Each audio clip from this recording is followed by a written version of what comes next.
I've been Broadway, but I'm helping Mike Snyder. She said I know,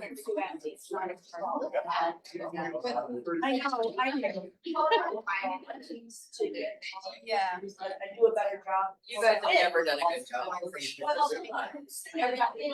Well, okay.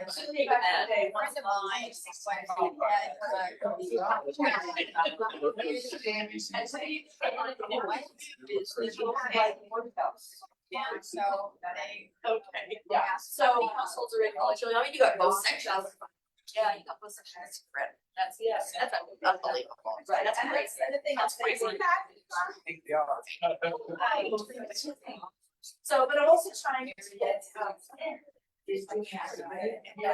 this where they're offering their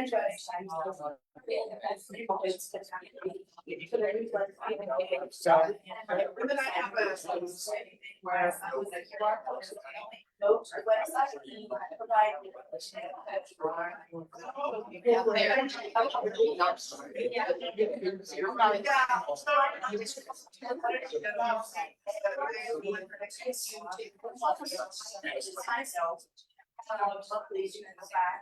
One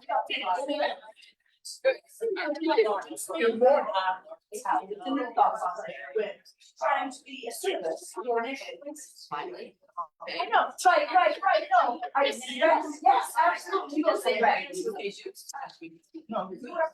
Yeah.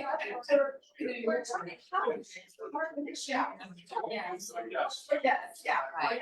And how to do that, so we are. Well, Years ago. I know, but. I mean, no, things kind of roll to its side. So that would be nice. Did they still do grants? So, hey, I do. Yeah. I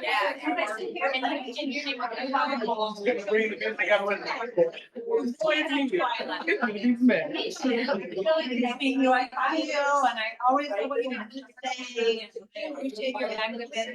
Is Rose Brewer at you?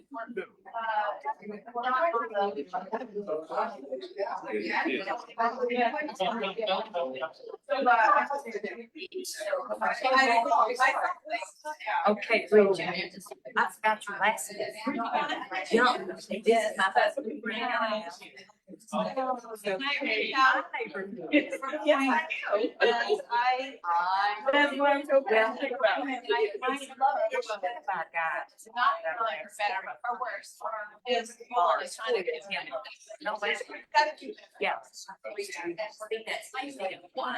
Okay. Oh. Yeah. That's how I wired. I remember my records. Yeah, It would be nice. That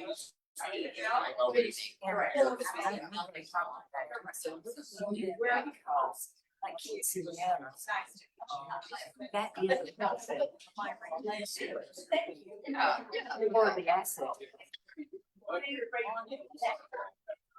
Yeah. The gym. Big five. Yes. And so no more has like. Just because of I'll make no more.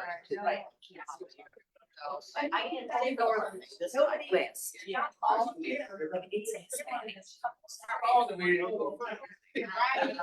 Now.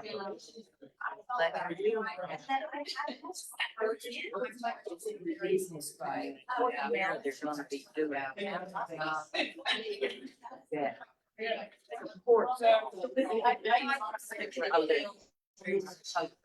And Mr. Barnes, I want you to talk to this lady. You're fine. We'll see outside that door.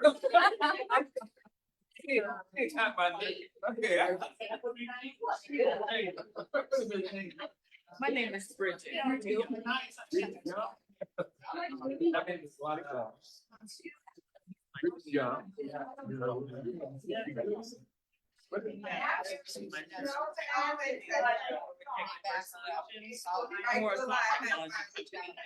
I don't think anything. Getting a license to be. Yeah. Are you donating to my? Oh my God. Huh? Huh?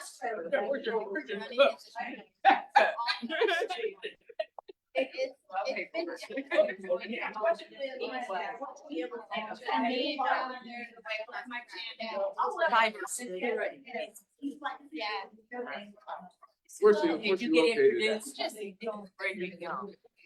He's located on. I just. You're- Yeah, they're wonderful. you're absolutely sure you got the system. You got the-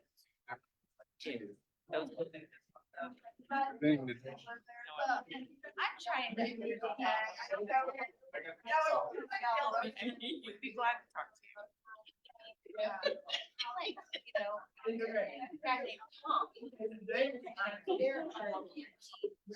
Yeah.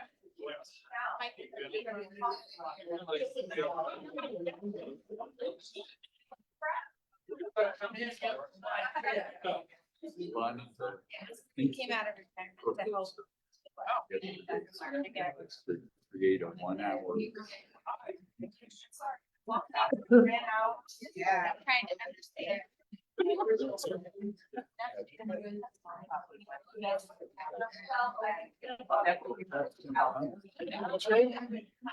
Bruce, I'm bro.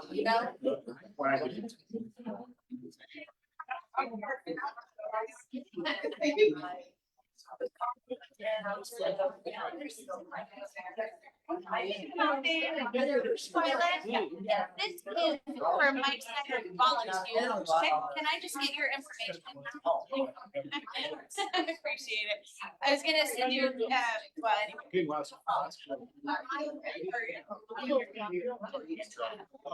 I really.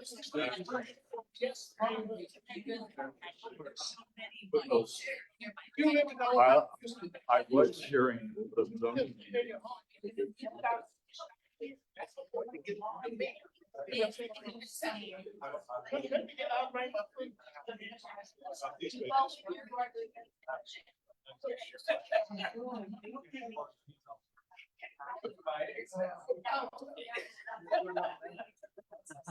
Morning. Can I join you?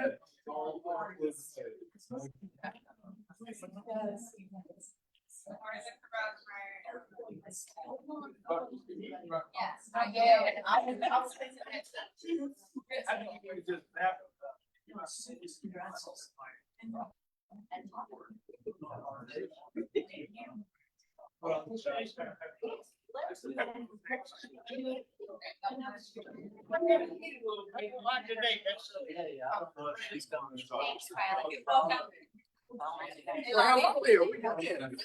I know, I've been family, that's what I've been doing.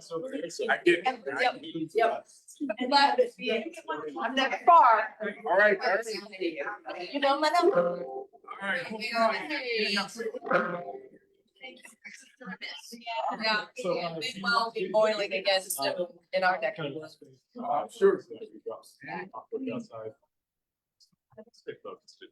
anyway. I feel like I could. All right. And I'm.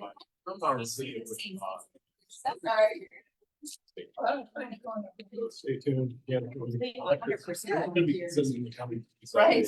Right. So if you didn't get this one, you want. I don't know, anyway. Yeah, no, it's hard. How are you? Morning. Sorry, people, I don't want you to feel like I'm just ignoring you, but I'm not easy. Good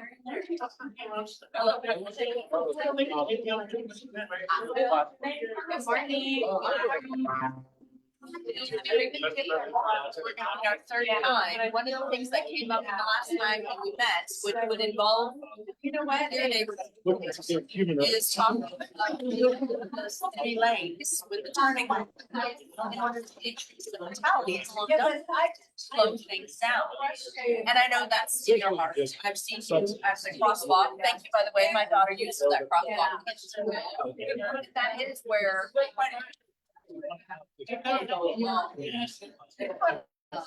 Hillside, yes, they're but so. Yeah. Game walked in, you know, a half a block from a crosswalk. When you don't have to crosswalk, it's jaywalking. I mean, I'm not talking about.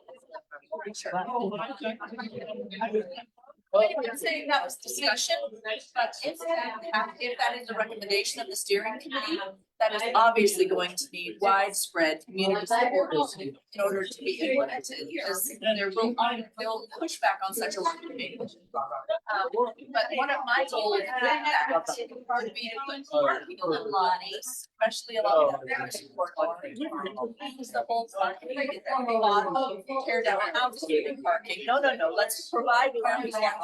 Paved land. It's for businesses along the Douglas, and keep business along. Let's not push it back into our residential neighborhoods. So that's my, keeping our neighborhoods, neighborhood relation and not just chasing business. Keeping it primarily.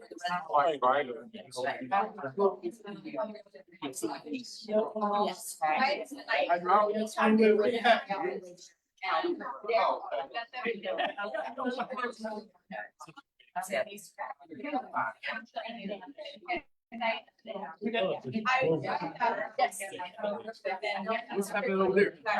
Thank you. I love Beverly, that. Well, the steering committee, the cultural plan steering committee, is going to be a Zoom on Monday. And they're going to start to, they're going to be setting a lot of meetings for late March, early April. So I will make sure that you're in on that and that it's community, not just College Hill. It's the community at large, welcome. We need all of Wichita to be together with us, because it's in College Hill will be available for every neighborhood to take and lead from, establish their own plan so that you can benefit from the same things that College Hill are trying to do, which is establish here where businesses, well, yeah, but also the lines where, these are your lines you can play in and support you. Don't leave these lines that residential. And we're gonna sort of make this a little more sacred in our business community, right? So that we actually have some ability to ourselves. I think the way we structure, the way residents don't have enough in the system. This will help. You know where the line is. You are,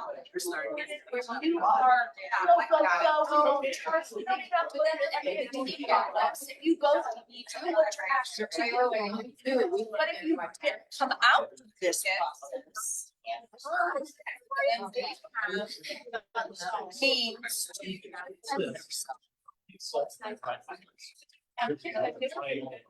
I mean, I'm not a regular, I'd say, because Monday nights are hard. I have 5 kids that, you know, I have a job and it's very intense and things. Oh, I'll talk to you later. So anyway, Okay.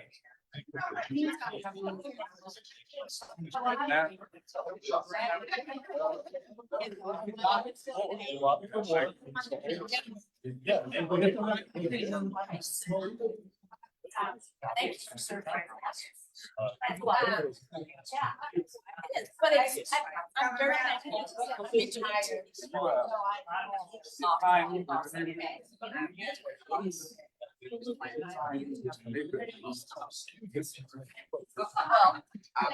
right? I'm used to now, it's not there. What? How have you been doing your math?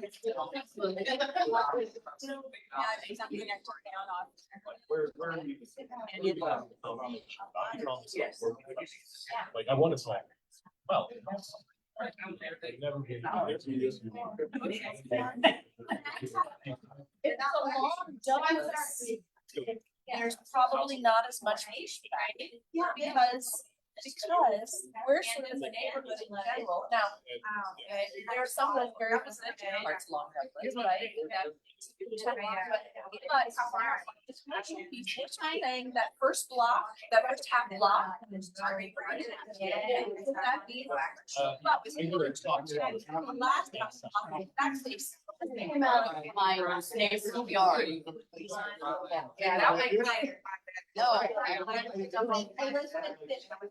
She actually.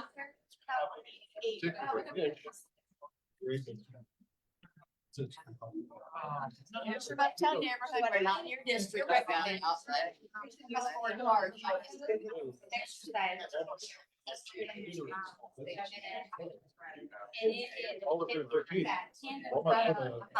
Right on in Douglas, there's a lot next They to got the it. villains and closed next door. it's sort of like a junkyard. So That's the problem.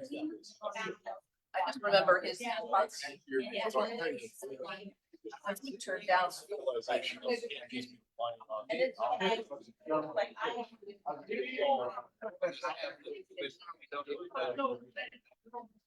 They're not. Correct, correct. That's where big picture planning, we need to be very smart. Because if housing that is such a very, they're intentional, thoughtful about housing. Because there are lots of places for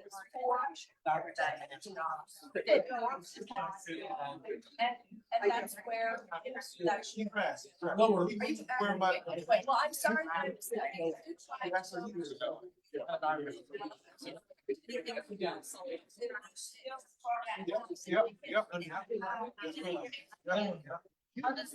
No, you're trying to. Oh, touching mine.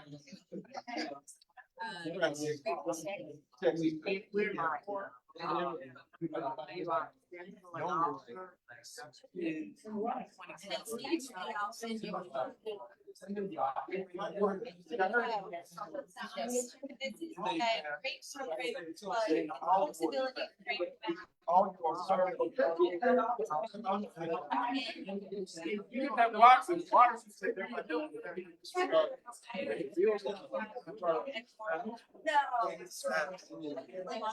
That sounded like it would be an easier way to get through. All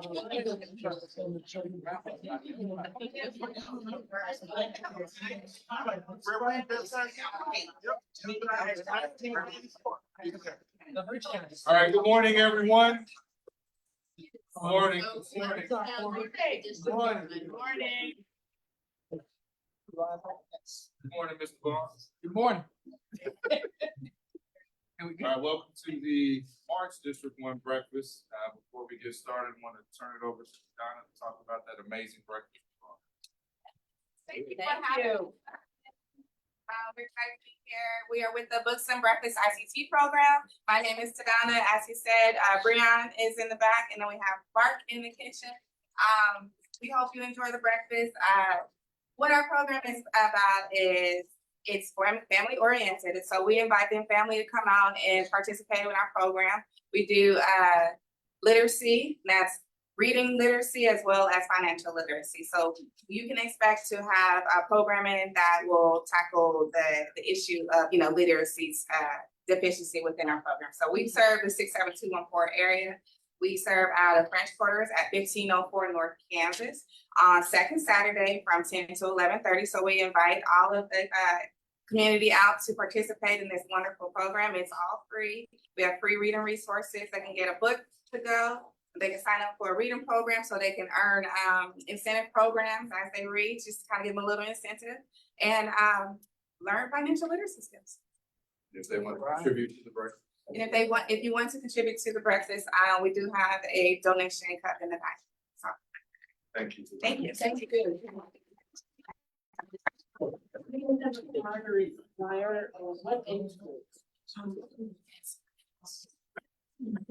All right, so always a wonderful breakfast. Want to thank everyone in the back. Didn't see Mark back there. And Brianna over there serving. Thank y'all. All right, so for today, as I told you last month, we have a great agenda. We've got two guests today. I want to start off, we have our friends with the American Red Cross, talk about some initiatives they're doing in the community, and then you'll hear from our assistant city manager. So I'll bring up Shannon from Red Cross to talk about some of the cool stuff they are doing. You need help with handouts? Yeah, that would be great. Thank you so much. Killing everybody with paper today. Sure.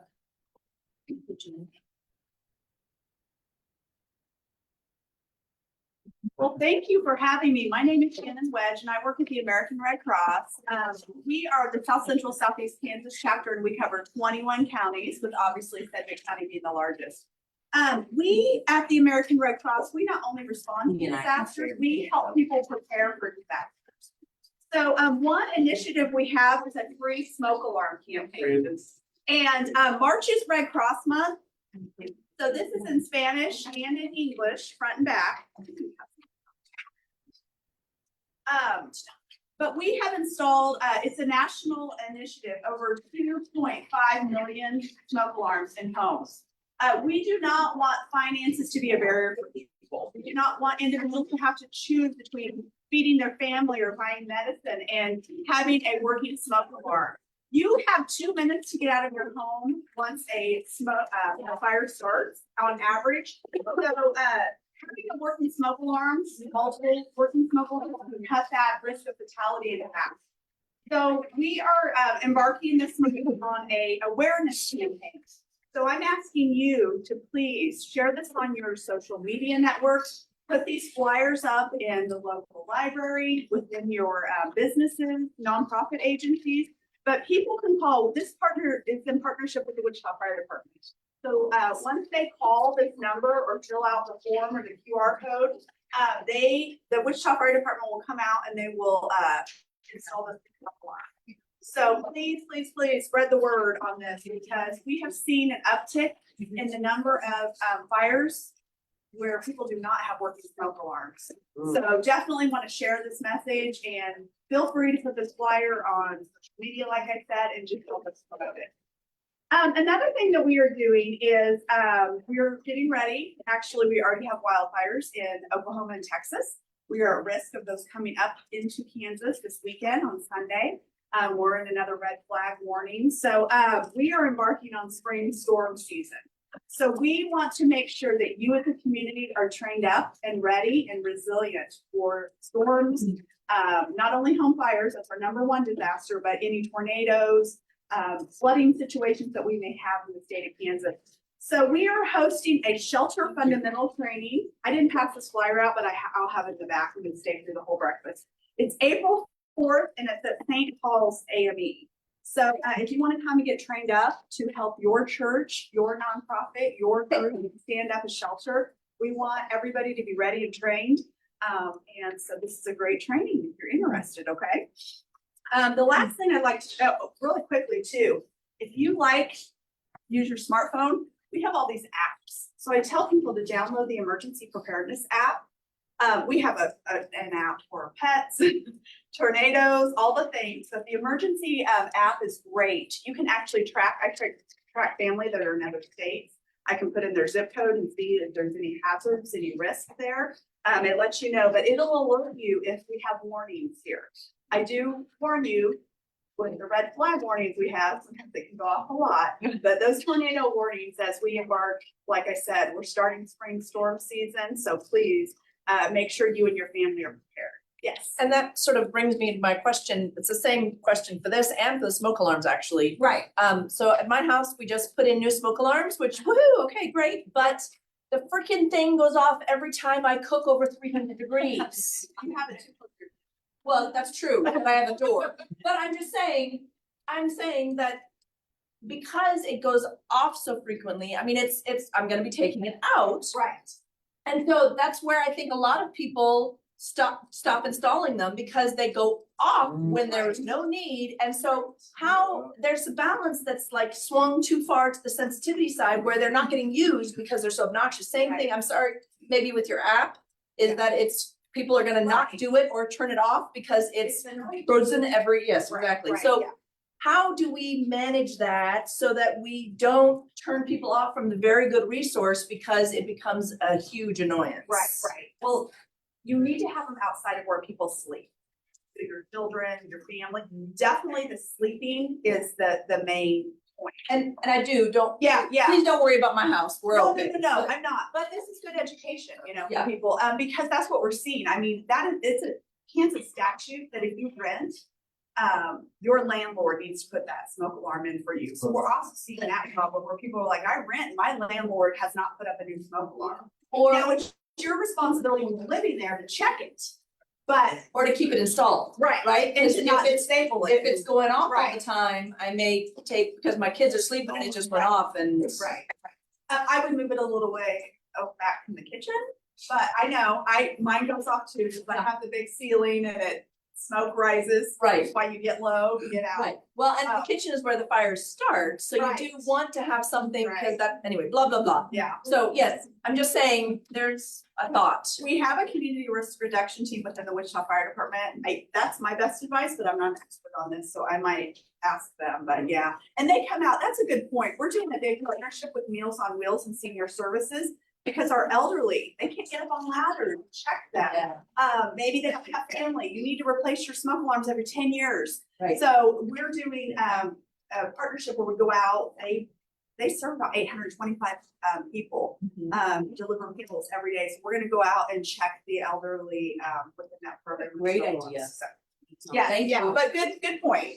And I could give you a lot of safety tips, but I don't know, maybe become a better cook?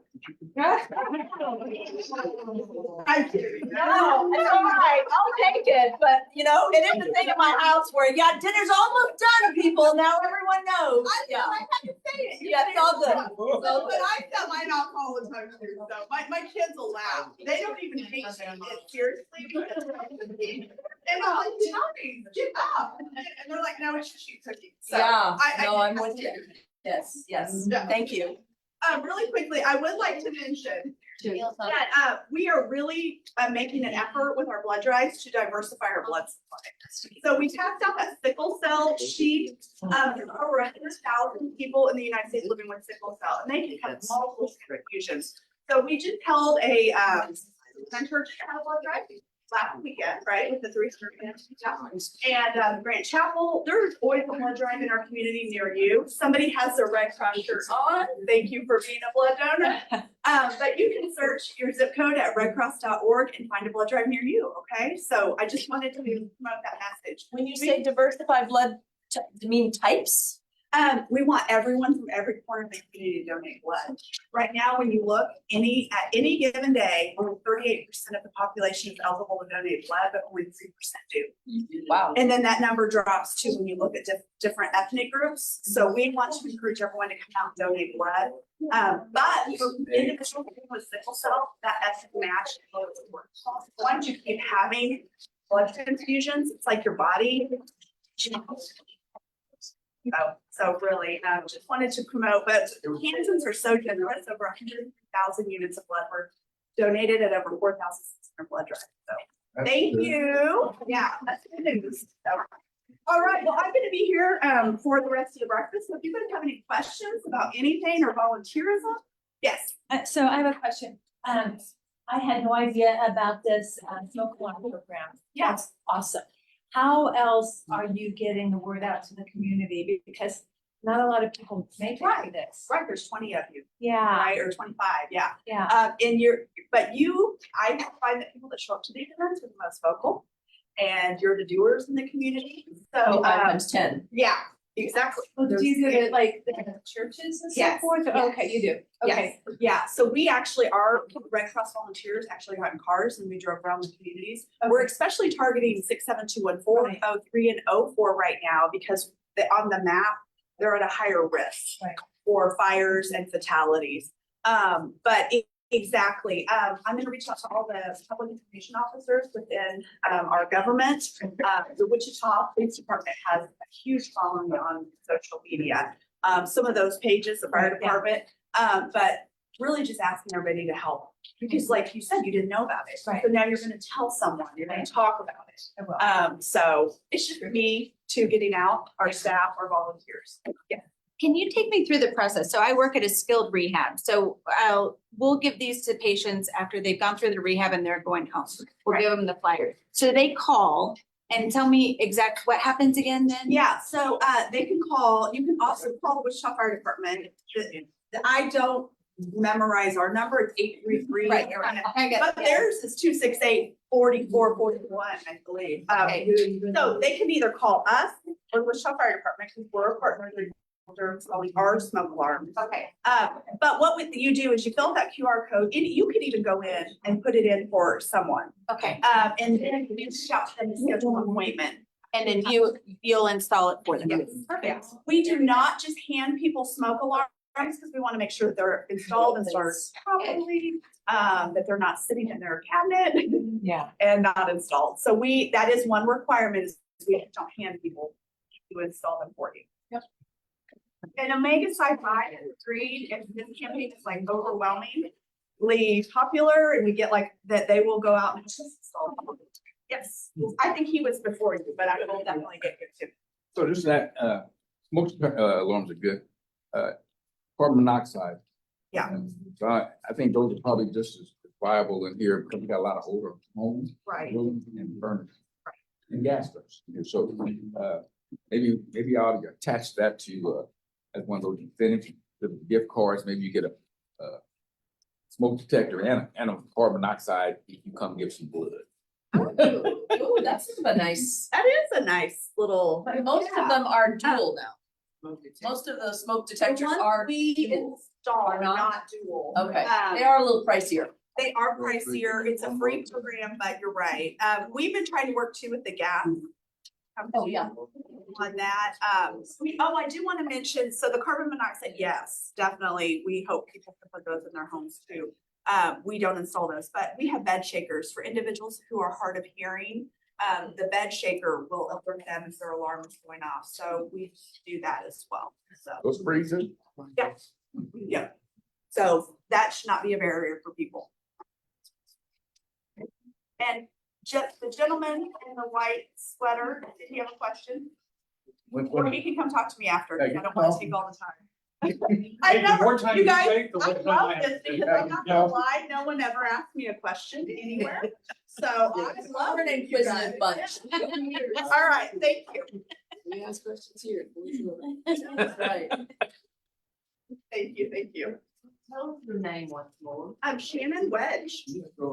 I will say too, we're trying to get out in the community more. So if you have a neighborhood association, if you're doing a block party, we would love to bring our emergency response vehicle. It's hard for me not to say our acronym and from ice cream or be a part of it. So please reach out to me. You can call our local rec office. Okay, thank you. Thank you. Yes, you did. Thank you, Shannon. Also, one of those apps is the blood donor app, and it's pretty awesome. I have it. I gave blood at Grant Chapel, and it actually tells you when your blood goes and helps someone. The state it goes to, I think, first time I used the app, it went to Texas and helped save a life. And this one, I don't think it's got shipped off yet, but it tells you when it goes and where it goes. So it's pretty awesome. Yeah. Everything's already provided. All right, so up next, man of the hour, Troy Anderson is our assistant city manager, not so new anymore, but maybe new to many of you. Been amazing, looking at economic development and trying to think of things in different ways. So wanted him to come out and talk to you all today about kind of where our policy is at now. And I know some of you have ideas because you told me, so he is the person to share that with. But want to turn it over to Troy.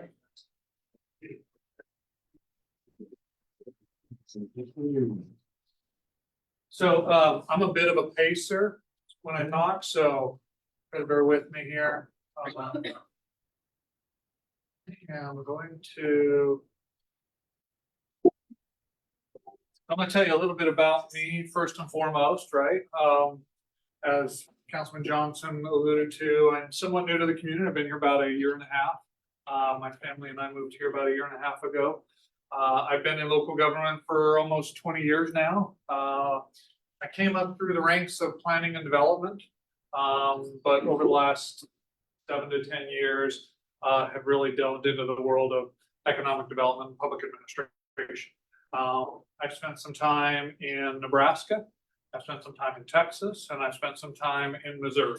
So I've been actually really fortunate to kind of see various communities of various size and demographics, right? For all intents and purposes, a lot of communities, regardless of whether they're Wichita with 400,000 people or any rural that's got 40,000 people, right? There's a lot of the same kind of challenges and issues. And so I felt like I've been able to kind of bring along with me some of those experiences, some of the things that other communities have tried and either been very successful at or maybe not so successful. So obviously, one of the first things I want to do when I came here is just try to understand the culture, understand what we've been trying to accomplish over the last several years and decades. And so every once in a while, it's important to just reevaluate your policies, right? What are we trying to accomplish? I'm a big Covey fan, right? 7 Habits of Highly Successful People. Begin with the end in mind, right? What are we trying to accomplish? So, which is my first bullet point. So when we talk about economic development, right, just really, really high level, what we're talking about is sort of economic growth and prosperity, right? We all want to have growth. We all want to have prosperity. Let me explain quickly why we talk about economic growth, right? A lot of folks say, well, why can't we just stay the way we are? So at a very basic level, right? The cost to provide essential city services will continue to rise. That's just a fact, right? The cost of fuel, the cost of wages, the cost of commodities and goods and services, all the kind of cost to provide essential city services will continue to rise. So we have 2 options to try and balance that, right? Is we try to keep up with our tax base, right? Which means we want to try and grow and broaden our tax base, right? There's a couple different ways we can achieve that, right? But if we as a community are not growing and not growing our tax base, then unfortunately not prosperous because those costs to provide essential cities services continue to rise, but we don't have the necessary revenues in order to pay for it. That then gets passed along to the taxpayer. We want to try to keep property taxes and tax obligation low. That's our goal and objective, right? We want to provide those essential city services without being a burden to the taxpayer. The way we do that is we grow our economy. So the last bullet point here is just making sure that we're all saying the same thing, right? So we're all trying to embrace this idea that Wichita is open for business.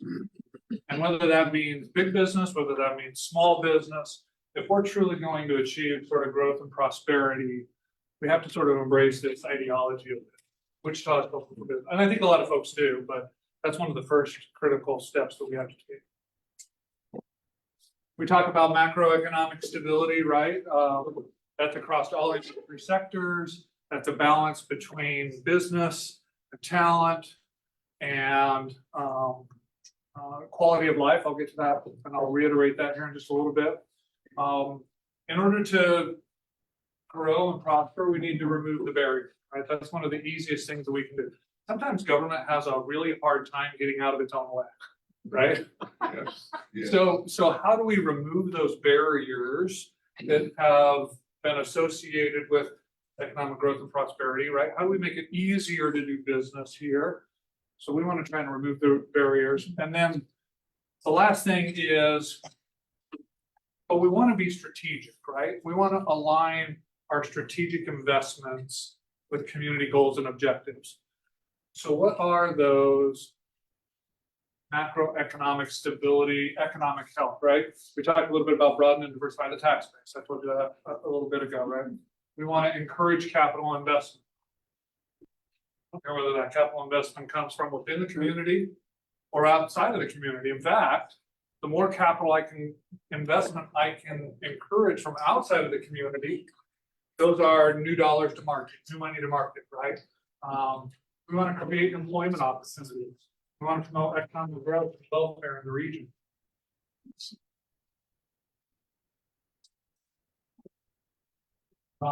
Okay, so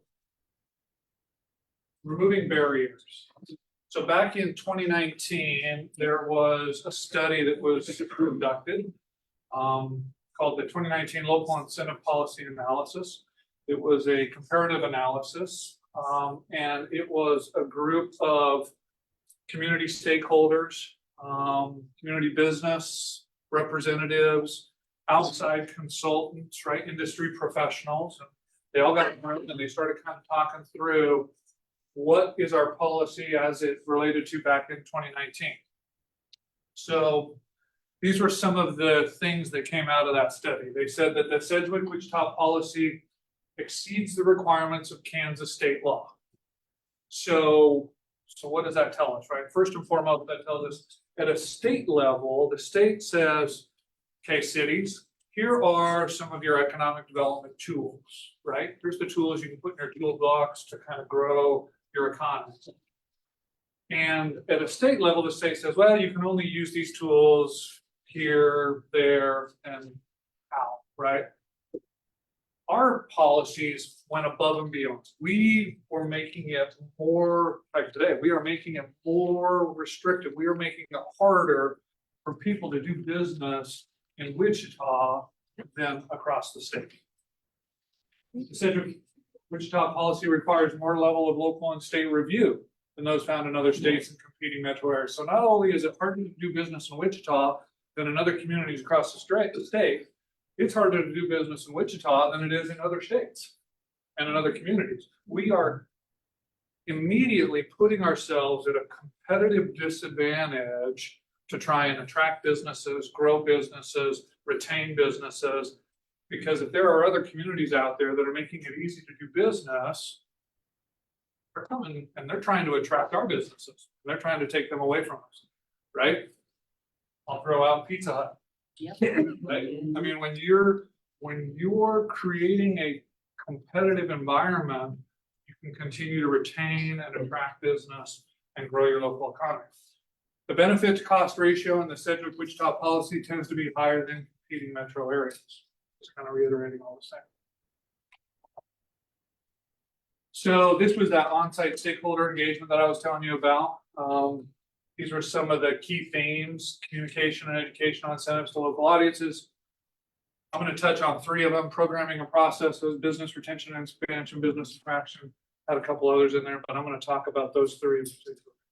Can I insert a quick question? Please. So can you please, is there a place from which this data stems that we can look at that's publicly available? So my question, bottom line, is you're saying that we're more difficult to do business in than the general state. I totally can understand that, as we're the biggest city in the state. Yep. But also you're saying regionally we're uncompetitive. But I've also heard from people who come here that say it's a heck of a lot easier to get stuff done here than it is from my hometown. So where is, I think we're not at the top of the list. I think we're somewhere, but still, if we're competing with these guys, we need to be competitive. Great. Correct. But where's the data coming from for those stats is what I'm asking. So yeah, this study is available online. It's available for our city's website. It does. At where? It's on our city website. So if I just look up LIPA, I find it. Go back to the local incentive policy analysis, and I think you can also access it through the Greater Wichita Partnership website as well. But if you want to reach out to me directly, if you can't find it, let me know and I'll go ahead and connect.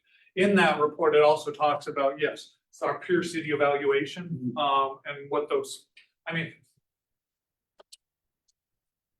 the resources to evaluate all cities, right, becomes monumental. So we really kind of try and target what are our peer cities, and try to figure out how we relate to our peer cities. And then what the study did was they went through the process of evaluating, here's all the state tools, here's locally how we've adopted those tools and how we've added additional regulations to them. And yet we compare those same tools to Lenexa, to Olathe, to Salina. And then we also take that, okay, so for example, tax increment financing is a pretty standard tool across the board, right? So how do other states deal with tax increment financing? How do other cities in other states deal with tax increment? Tulsa, Oklahoma City, Omaha, Kansas City. Yep. That's the evaluation. Yep, perfect, thank you. Okay, so programming processes from several local business leaders, so local business leaders. So these are, and I want to make sure that I'm emphasizing that throughout here. This is not just outside folks coming in and saying, hey, this is what you're doing right, this is what you're doing. These are local business leaders, right? Real estate developer community. A challenge noted was the process and mechanics of the incentive program. Businesses can be frustrated by the bureaucratic nature of government and have a hard time navigating through resources. The process of applying for incentives is cumbersome and can be a barrier for real estate and development projects. The local incentive programs go above and beyond what the state requires, just reiterating. I want to take a pause here for just a minute, right? Because incentives can often be a four-letter word, Right? right? So I want to dispel, and I want to maybe separate as we start looking at our policy and we start looking, there are different types of incentives, right? An incentive is just a motivating factor, right? In encouraging business retention, business expansion, business attraction, right? It's a motivating factor. Oftentimes that's monetary. Yeah. Yes, sir. What about if you trying to start a business and it's so competitive, you know, in the field that I'm in anyway? Yeah.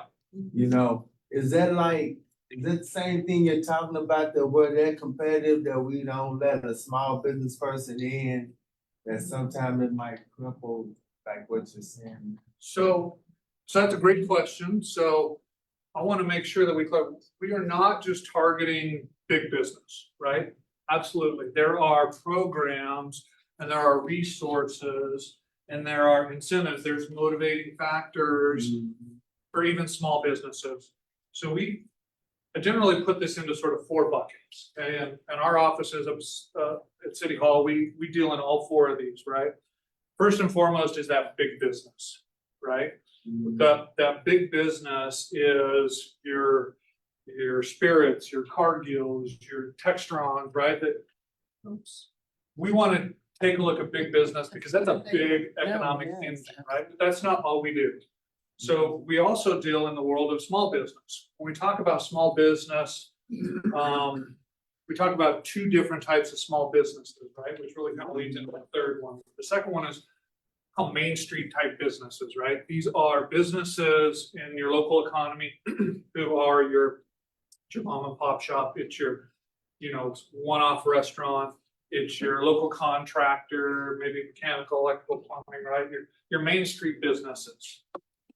And there are tools and resources available to those small and minority-owned businesses, right, to help them come into fruition and to help kind of navigate the business world, right? But then there's some businesses, right, that have this potential.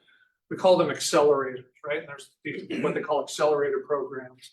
And it's that sort of next business mind, it's that next business model that could launch into the next national or international icon, right? And so there's a number of programs. Nexus is a local group that really deals in this space, right? They're constantly evaluating small and emerging businesses, right? And they're evaluating the talent and the product or the service, and they're saying, hey, this business has the potential to be the next really, really big thing. Let us help you connect with sort of a different stack of resources, right? We call those accelerators. The last bucket, and it's one we're really trying to think about differently, is what we call the incubator space, right? It's those business models, those small and emerging businesses haven't even been thought of yet, right? There's this sort of incubator space. And there's some folks that dabble in it, right? But really so again, everything from big business all the way down to sort of the incubator, the businesses that haven't even been stood up yet, we're thinking about all of them. But when we talk about incentives, we're talking about a whole host of different, tools and resources. Again, maybe monetary, may not be. On the topic of, are you still taking input from folks, because I built a surgery center with the IRB. Uh-huh. And I'm glad all of those things are up there, but there's one component that I didn't see up there, so I didn't know if you're still taking 2019. Yes, Okay. and maybe And I can throughout send you- this, okay, yeah, that'd maybe be great. throughout this, it'll Yeah. answer some of your questions about where we're trying to go with this. But if not, absolutely, I'd love to have a conversation to understand how our tools are working for Sure. you. Right. And how they might have been better Yeah, sure. implemented or, yeah, so. Okay, so business retention and expansion. I want to separate the conversation a little bit here too, between business retention and expansion and business attraction, right? You probably see in the newspaper a lot of time in media, right? Businesses that are trying to attract other businesses to the community, right? And then we spend a lot of time, in fact, there's a whole industry around business attraction, right? Businesses have gotten to a point where they've grown and they're successful and they may have outgrown their facility and they're saying, okay, hey, is there another location across the nation where we might be able to locate because we're continuing to grow and thrive, right? And so there's a whole team, particularly our partner, Greater Wichita Partnership, who deals with that business attraction element. But business retention and expansion is critical. We feel it's critical because these are the people who are sitting in this room, right? These are the people who are already in our community. Again, I mentioned Pizza Hut, right? Just because everybody can relate.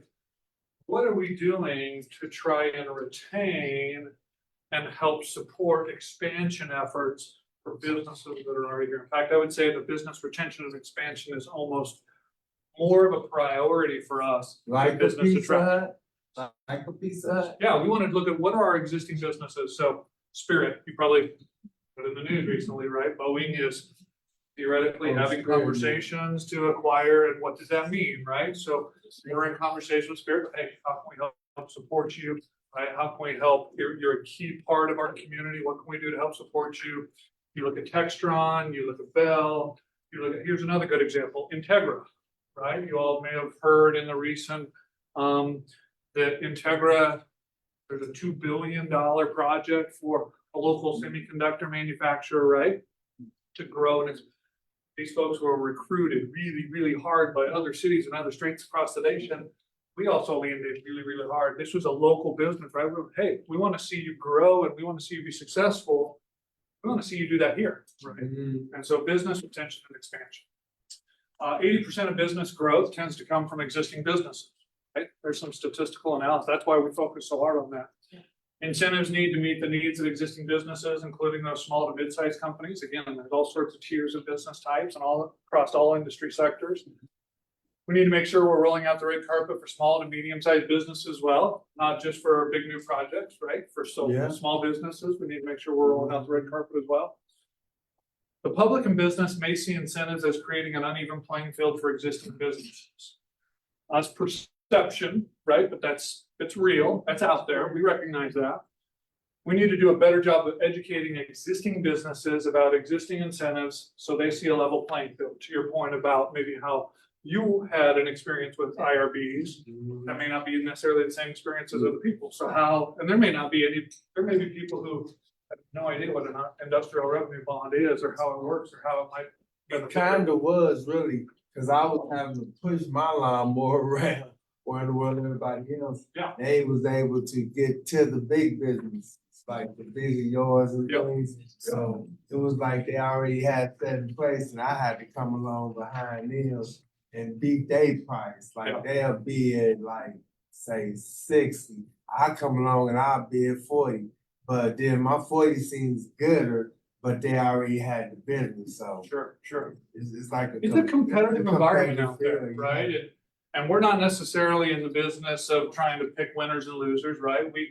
We have a toolbox full of tools, and one tool may not be the most appropriate for you or your business or where you're at, and the other tool may not, or may be, right? And so we're here to kind of open up our toolbox and see if there's an opportunity to help you establish or grow your business, right? But we're definitely not in the business of trying to sort of pick winners and losers. Okay. Business retention expansion. Yes. To what extent does the fact that Eisenhower Airport is not a hub having an impact on this? So, great question. So it's a little bit of a chicken and the egg, right? That, yes, we have heard from businesses that the fact that we don't have flights that connect to other markets has impacted our ability to attract businesses or retain businesses, right? I tell you, I tip my cap to Jesse Roma, our airport director, right? We have stood up a brand new flight to Washington DC. That's been huge. We have solidified flights to Phoenix and I think I'm gonna get this wrong, Miami, and maybe there was another one, right? But so we're doing a much better job of trying to connect the dots between our local industries and other markets. Yeah, to some degree, right? It is impacting our ability to attract certain businesses. There have been some business, hey, I'm in the Charlotte market and I have to go through a connecting flight to get to Wichita, right? And so there might be a business in Charlotte that may not be interested in looking. But now that we've opened up DC, right? Now it unlocks a whole new industry sector that might allow us to target businesses to continue to grow business. So it's a little bit chicken and egg. If you have the economy, you'll start connecting more destinations. But you somewhat have to connect multiple destinations in order to grow that economy, right? And so it's a little bit of both. I do have to tell you, our airport director has done a phenomenal job, and the airport board has done a phenomenal job. They put that one of their first and primary goals is to continue to grow and expand. So here's my shameless plug, right? If you get a chance, take a flight. DC is a beautiful city to go and visit. They got wonderful museums. The more we put bodies in the seats of these flights become more solid and continue to grow the economy, connect to those two destinations. Thank you. That's why we have direct. This is an ask question. Yeah. Because I really, what you highlighted is very important to me with the perception piece. Yes. Being an insider born here. Yeah. And discovering. Oh, good catch. Kind of like But reflex. that last bullet that you highlighted. Yep. Trying to do a better job. So what are the pieces is the city, not you particularly, but overall city, is doing to educate existing businesses about these incentives? Because incentives, because we gotta also deal with the history of why we need incentives. Yep. And I think that people forget from redlining to pushing out reparations, keep going down the list of all the, so, and we kind of forget, oh, we're in 2024, we're okay, we don't need, we're talking about a gap that needs to be closed. So I just want to know if how's the city talking to people. Yep. So don't feel like it's just a handout. That's what frustrates me. People I think it's conversations like this, and this is where we start, right? Okay. Number one. Number two, I'd say this was a question that we posed to city council in January, right? We have a new mayor, we have two new council members, right? Every once in a while, you kind of go, this was done in 2019, we're sort of now post-COVID, so how does the world look differently when it comes to business and talent and quality of life, right? And so we're in the process of reevaluating our tools, how we're using them. I think what I'm going to show you here today is that we need to kind of remove some of those barriers, and we need to be, but that'll be ultimately a policy decision for the elected officials, right? Right. Later this month, we're actually having a follow-up workshop to this presentation where our offices are gonna come and before city council, and we're gonna walk through every single one of those incentives, those tools in the toolbox. Okay. And we're gonna talk about how we think we ought to make recommendations to our guidelines. Okay. Once those amendments are made, we're gonna go and engage the community. It might be a little bit premature for me to go out in the community and talk about it now, if in the next couple of months it's gonna change. Right. So, yes, this is the opportunity to kind of say, here's the tools in our toolbox now, right? What our 2019 said we ought to do maybe something different, and then how COVID sort of hijacked the process, but we're picking the ball back up where we left off and go, what do we need to do differently in order to continue to grow our community? Yes. Yeah. Just a quick guess, injection into this conversation because the modeling obviously is directed towards business owners, people with money and the ability to engage with the banking system. The element that is not incorporated in this is the working class. And so obviously this is going to be a huge part of the conversation that a lot of us are having, but you as a city seem to be ignoring. And there's an element that needs to be addressed too, is the difference between big business and then small businesses that get stamped out by big business. So we know that the business owners is a very small percentage of the population, and yet the entire focus of economic growth and development is based off of just the people willing to participate in the enslavement of the workforce. We'll watch it for you. So we need to be having a conversation that actually articulates big business in a different tax brand against small businesses that cannot compete with the businesses that get subsidies, free land, and more. So if we're not including this conversation that addresses the separateness of these big businesses, the local working class businesses and the workers that are actually feeding all of this system, because all of the value is produced by workers. And that value is extracted from the people that have access to the banks. So if this isn't a part of the modeling, we're gonna have a lot of confrontation. And then we also need the demands for renter reassurance. We need protections such as minimum wages. And we also need to be able to encourage unionization to protect the workers against this opening of business. So you say open business in Wichita, but what that tells me is we're focusing on a very small percentage of people that will inevitably have control over the masses, the working class. So there was a lot in there. There's a lot in there. Okay.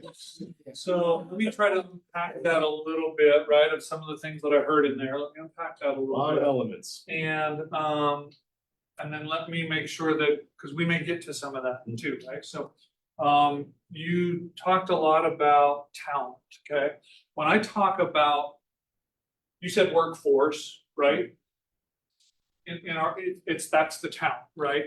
Employers can't do business without employees, right? The employees, the workforce, that's what we call talent, okay?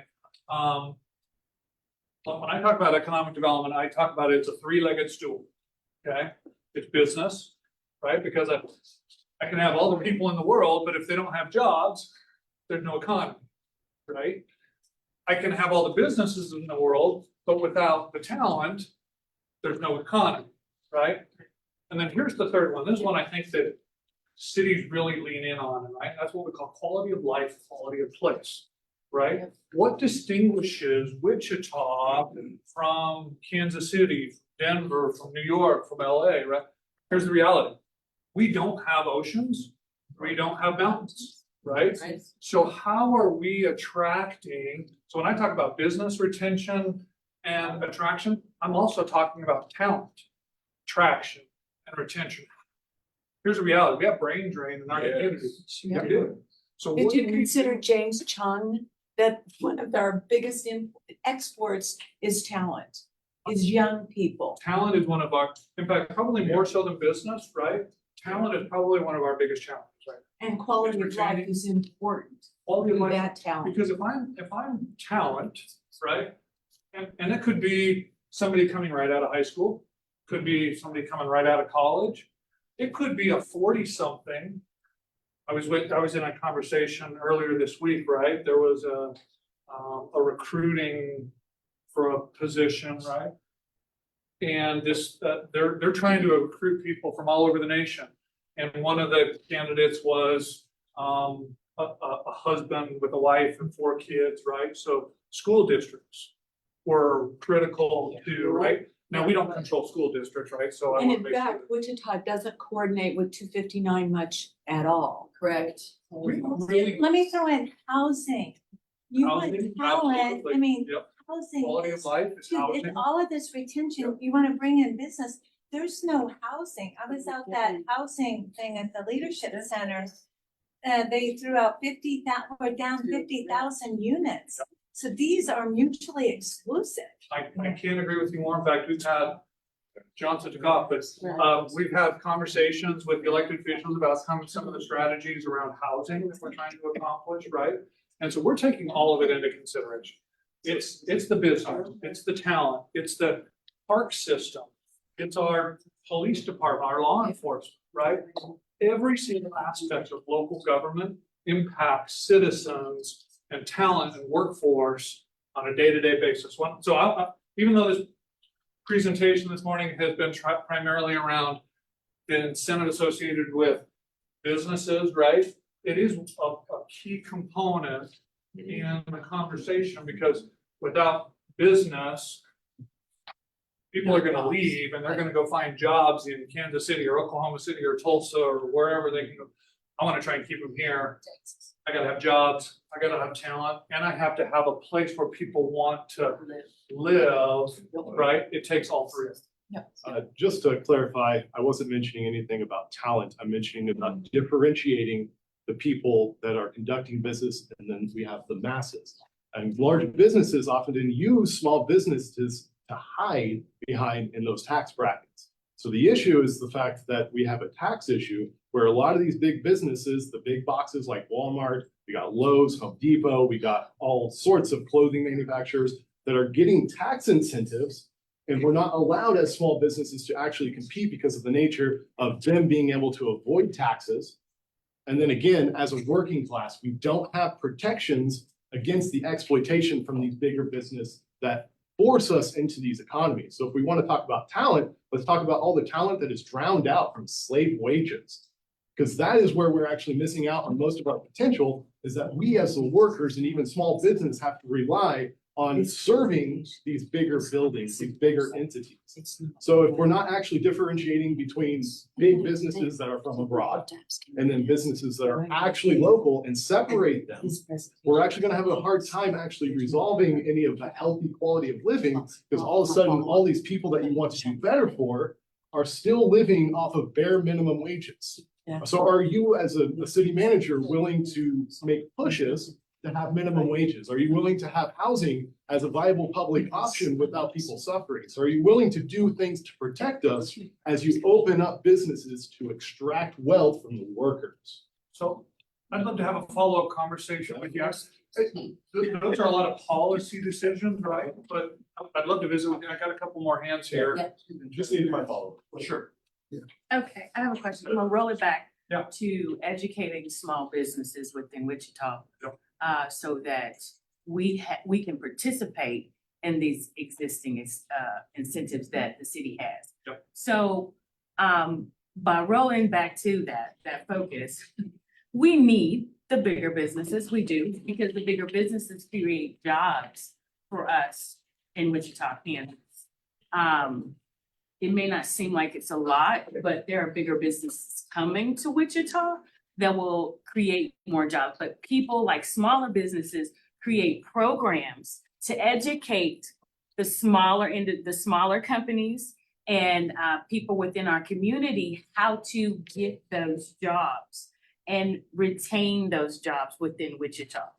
We are not, as a technology company, one of my focuses is being able to educate people in technology so that when that door is open, because now that we have the airport where businesses will now be able to travel back and forth so they can create a business here in Wichita and they can get to their home office that may be in North Carolina, that may be in Washington. It's a one-stop shop. So it's easier to run a bigger business in Wichita, just like they did with Amazon. So yes, it's closer, it's in Park City, but it still allows packaging and traveling for our things here. It created a lot of jobs. We lost a few people because they wanted that job, but there's still industries and spaces that are growing in our own community, especially off of 21st Street. There's been industries over there. We are going to need to apply for those jobs over there so that can be fed back into our community. But we first, as a small business, have to educate ourselves on how to get those jobs. I'm very much so interested in those incentives that the city has to help small businesses like myself participate so that it has an overall larger impact for our community. Not only our grocery stores, our electric, our senior homes, our transportation, all of that will feed into our smaller businesses, will allow us to grow. But focusing on what you're trying to do I definitely want to be on that email. As far as, you know, being one of those small businesses so that we can get that out. Participating in the community. conversation. Yeah, Yes, ma'am. participating in the conversation, just kind of wanted to roll that back, so Wonderful. No, get an understanding of what you're doing here. There's some statistics out there, and I know this is wrong, but it's a pretty overwhelming statistic, right? If you go out there, Small Business Administration, SBA out there, just continue to drive us home that local economy, right? Small businesses and local economy employ almost 70-80% of the Yes. local workforce. Yes. I couldn't agree more, Yes. which is why when I talked about the 4 buckets, right? Media gets a hold of a lot of the big business, attraction, retention, expansion. But again, we spend a lot of our time working with small and emerging businesses, to try to support them. There's another, if you haven't, there's a group out there, the Wichita Independent Business Owners Association, WIBA. There is the Chamber, and sometimes folks navigate those and go, hey, that's not right for me, maybe I'll go try the other one, but even those weeds, and they can provide resources for small and emerging businesses. So yes, absolutely, I love small business. I think it's the heartbeat of our community, and we're definitely here to support the small businesses. But are you taking feedback from those? Because you said you're going to the council for a working group, right? Yes. And then you're coming out to the community. But maybe there's a benefit to having feedback from the community on what do you want to see before you go to the council with a plan that they approve. So, and I want to say that part of that has already been done, right? So back when, and that's kind of what I'm walking through here, the 2019 local incentive policy analysis did some of that. May not done it to the extent that they were able to connect with everybody, right? But there's a lot of community stakeholders and a lot of local business owners that engaged and participated in that local business. What was really interesting was it was unanimous, right? That we need to do something different. So now there might be at a micro level, maybe something that we ought to take a look at, and we're certainly open to having that conversation. This is still somewhat of a macro, trying to remove the barriers. And again, it'll be a policy decision. I don't want to keep putting him on the spot, right? But it'll be a local policy decision that the entire governing body are gonna have to decide on. And I think what she's saying and what you were saying and what I was thinking, and I think we were thinking is part of where your recommendations come from is who was at the table in deciding what questions to ask. And so one of the things that I've seen in Wichita a lot, which you've not been around to, you know, it's not you, but just heads up, is a lot of the people that are impacted by what y'all are doing at the very bottom, like residents, neighborhoods, you know, they weren't invited to the table to talk about how this stuff gets rolled out so that it gets rolled out very much like a sledgehammer or a big roller that then we're all going, and instead of being at the table at the front end where we can figure out how to protect ourselves from the sledgehammer and incentivize business in a way that doesn't damage, us. So anyway, I'm just saying, who was at the table? That's why I asked my earlier question. Who was at the table is really important to what outcomes you get that you're presenting to the city council that we can then have to defend ourselves with, or if we're at the part of the conversation at the beginning, then maybe we could form how to not make them so harmful. So sorry, I will hush. It's great feedback. I appreciate that. Yes. I'm curious about, you mentioned brain drain. Yes. Both my kids are grown-ups and they've left. Yep. And what I want is to create a community that will welcome them back with opportunities and with incentives to be here. And that's why I'm running for office. I do not want to see this continuing export of our talent when we could grow it here. So I couldn't agree more. Do grow it here. Yes. I couldn't agree more. It speaks to everything that we've just been talking about, right? I've got to have business opportunities. Talent's exactly what you're talking about, right? And then quality of life. So that's where the city, like I said, leans in, and how are we improving our park system? How are we improving our performing arts and cultural offerings, right? How are we improving our law enforcement agencies? How are we improving government in general, community? So absolute housing, we keep hearing one of the, right?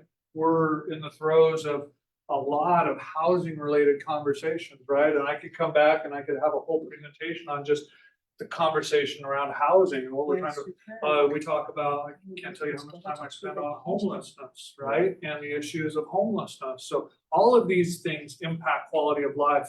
If we can create an environment where this is the most attractive place to live, work, and raise a family, absolutely, we're gonna bring those folks back. Then I'll see my grandchildren. Right. Amen. Yeah. Did you have a question? Now, I'm about to lost all my train of thought. So many things. Yes. Here. Yes. You know, I guess I come back to this, to the very point that you're here at this location, this meeting, in this 67214. Right. And here at this place. However, you've come to a place where there are few businesses, few business owners, small, large, anybody here. We're kind of on the tail end. I get this part here about sanitizing stuff in here, but sometimes you have to customize the incentives to the areas of which you're coming to talk to us. And so when I say this in point in here, customizing says that I have to deal with the workforce, the educational level, and all those things that are here in the space.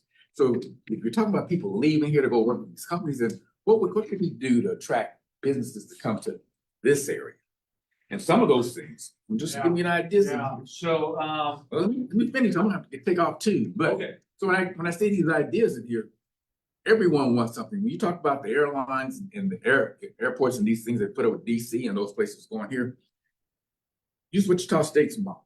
They put all these businesses right there on the campus. These people are coming here to work with these kids while they're in school, come on 6 months, a year at a time. Yep. They built the buildings, put everything there to do it. Wichita State leases on the land, then they get the ownership.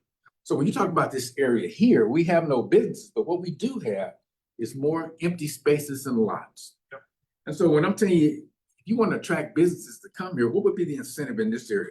Maybe it needs to be more energy efficient in here where you get a break, tax break in locating your business in this area as opposed to that. If somebody told me I can come in here or some of these Kansas universities who do these energy efficient greenhouses, if I can come to a place and buy a house where my energy cost is almost zero, if I can come to a place where my energy cost is cut by 25% to set up my business, why would I not come here? Why would I not start tailoring those services and those people who are in these suppliers to these places, like this hub over here, whether it's airline or whether it's transportation, that this make this a destination point, a hub, which to come out of here. Going to DC is nice and great to visit my family and friends, but the services I need in this area in here, very few of them are coming to this area or doing business in here with the products or services.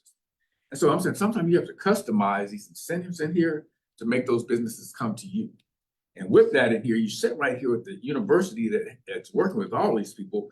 Maybe you ought to offer scholarships to the people who live in this proximity up here to educate, to raise the income level, education that will raise the economics and do it all. But we got so many things that are setting around us and in us, but you're not connecting with the people in here. And to their point in here, you're not talking, we're not at the table telling you these things. They're not, I'm not, she's not.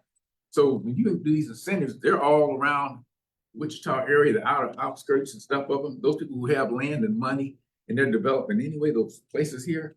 But the places who need it the most, they're getting left out. The luxury apartments downtown. Yeah. 100 million. Well, hold on, so I want to connect these two dots here for just a second, right? Good. That's a great question. There's been a lot of media attention around that. So to your point, right? What this community has, right, is talent. We have workforce, we have talent. We have people here who can help churn the economy, right? And there's a cyclical type of benefit back to the community, right? Where I'll tell you a couple of examples. Number one, I was in Omaha, Nebraska at a time, right? Working for the mayor I was their deputy chief of staff for economic development, city of Omaha, right? And years ago, we were actually in the hunt for Amazon's HQ2, right? Their second headquarters. That was a big thing in the media. They were circulated all over the nation. Omaha made it into the top 10. And almost immediately as we made it into the top 10, right, we were eliminated.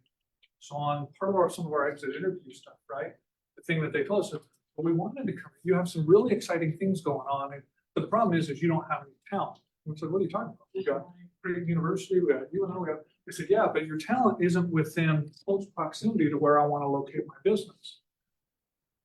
That's what you have here, right? You have talent within close proximity to business opportunities, but here's the challenge, which is kind of the impetus for this whole presentation. My incentive programs are so complicated and so overly restrictive. The businesses that want to locate here go to Tulsa. Right. I'm gonna go to Kansas City, I'm gonna go to Oklahoma. So I can't even offer the incentives to that business to locate here because I'm so restrictive. So they're gonna take their money and they're just gonna go somewhere I'll else. speak to your point exactly in here. These are the data that Wichita State put together here. And just the Fairmount Neighborhood Association. So Fairmount Neighborhood Association is probably represented most of the neighborhoods around here.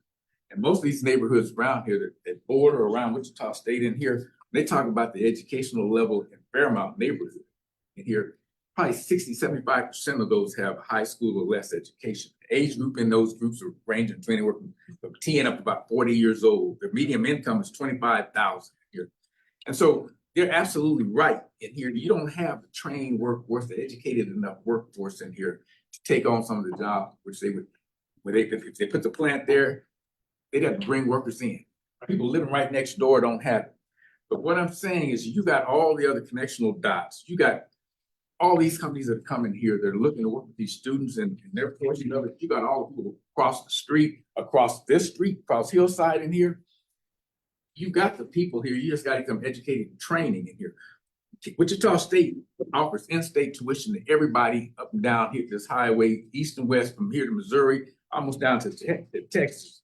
If you butt up against that state, you get in-state tuition. How many students would love to come here and work with all these aircraft places, there's NetApp, there's all these others in here that offering this here and be able to talk to the guy that's gonna be employing you. But the guy next across the street, 2 blocks over, he has no incentives to come over to this university. Why are we not tapping into those and those that they see? I guarantee you.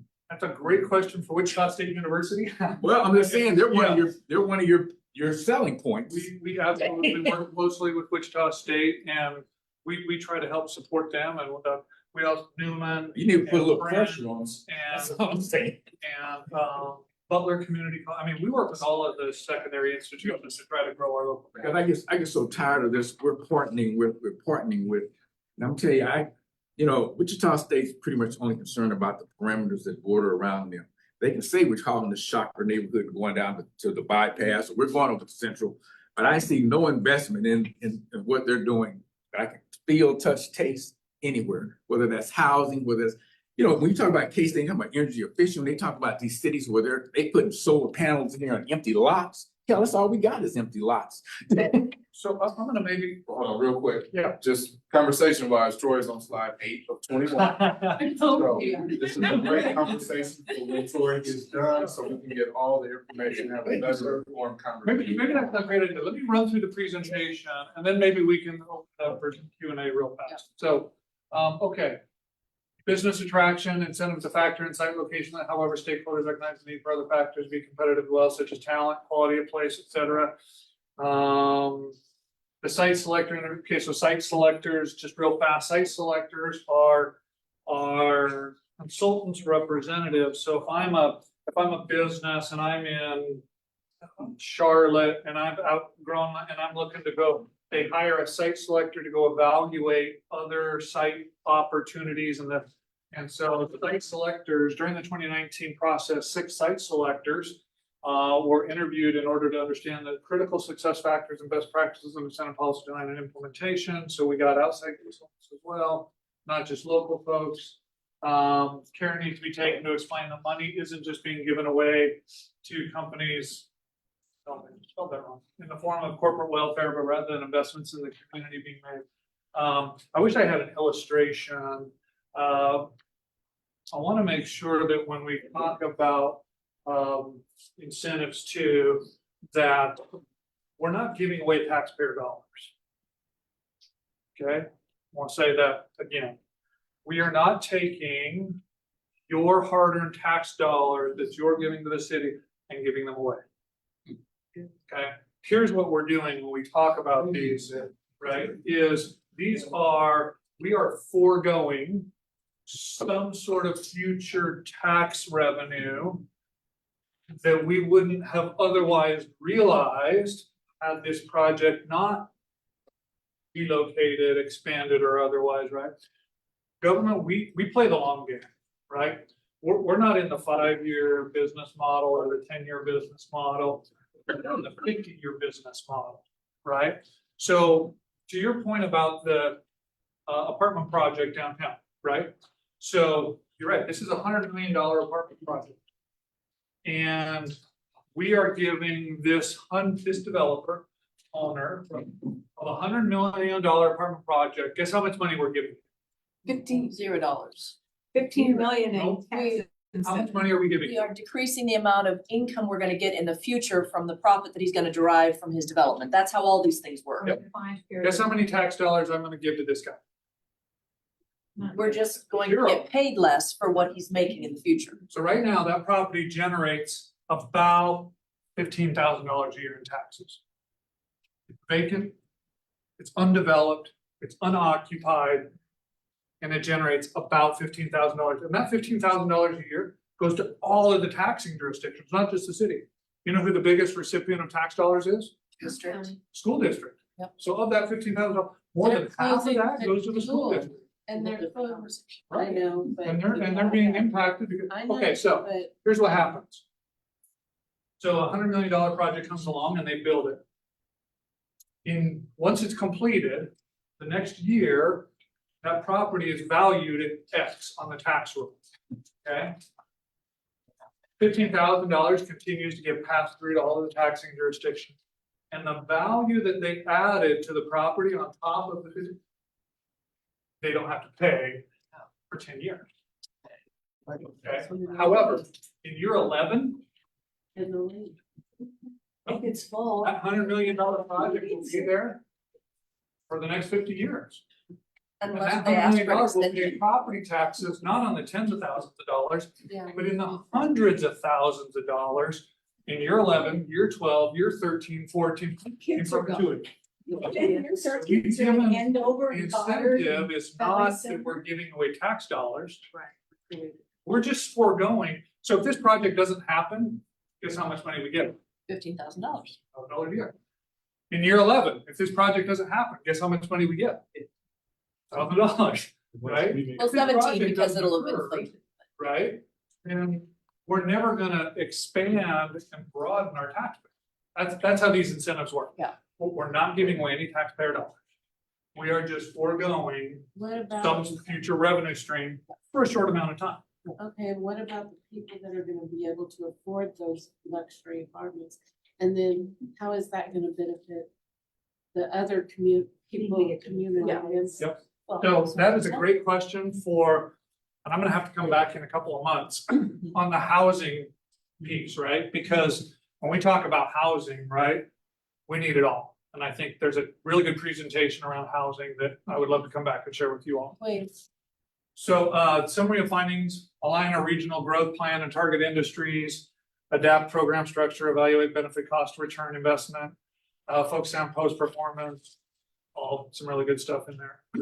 Okay, so that was all our policy analysis. So then, what did I say early on in the, we had to align our policy with the community goals, right? Right. And that's how we, and this is really where a lot of, you talk about community engagement, right? Yeah, not only on our policy set, but this is really where folks get to impact. What are we trying to accomplish as a community? What are our community goals and objectives, right? Yeah. So every city across the nation has a comprehensive plan.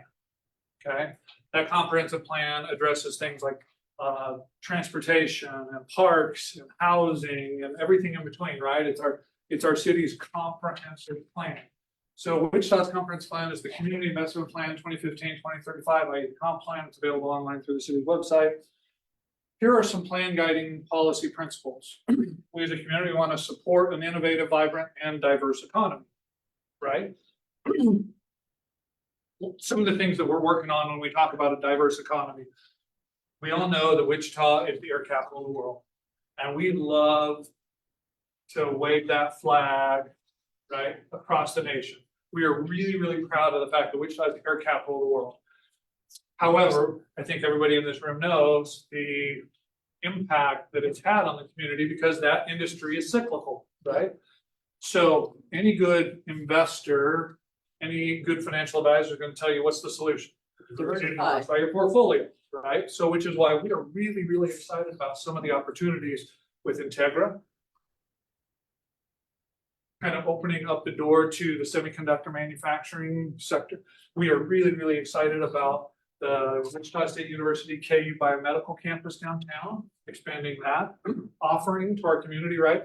So we are all in on trying to diversify our economy to create a more broad portfolio of commerce in our community. So we're working on that. We want to invest in the quality of life, the quality of our community life, right? We're working really hard on our parks and our law enforcement and our libraries and our community services and all that kind of, all quality of life stuff. We need to take better care of what we already have, right? A lot of communities embrace this campaign called Fix It First, right? That's not new, that's not different, right? How can we continue to take better care of roads, right? That's an easy one to point to. I think what you'll see here in the next coming weeks and months is an ongoing emphasis to continue to invest in our road and our infrastructure, right? We want to make strategic value-added investment decisions, probably for balanced growth, but with added focus on our established neighborhoods, to the point of the gentleman that. The point of all of us. Go on. That's good. Okay, also, and this is really where the housing conversation launched last year. We had a workshop with City Council. In our comprehensive plan, there's a section in almost all comprehensive plans called future land use policies, right? How are we making strategic decisions about what land uses go where and how that's. So there was an urban infill strategy component of the comprehensive plan, which is what launched and what was born the Wichita Places for People comprehensive plan amendment. If you haven't heard about Places for People, that was a really big initiative of the city to really kind of go, okay, well, what does urban infill mean? There's some really good strategies around urban infill in that Places for People, which I have kind of launched that housing component out of urban infill, but let me talk about some of the components specifically. So,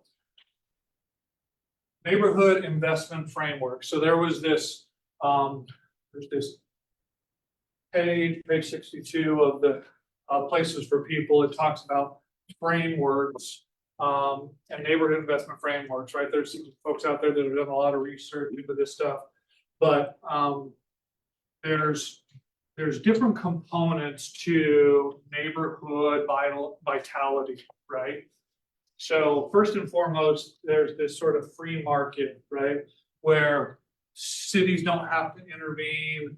The free market really just drives, there's talent shed, there is commerce, there's all of these different components, and the free market just says, great, let's go get it done, right?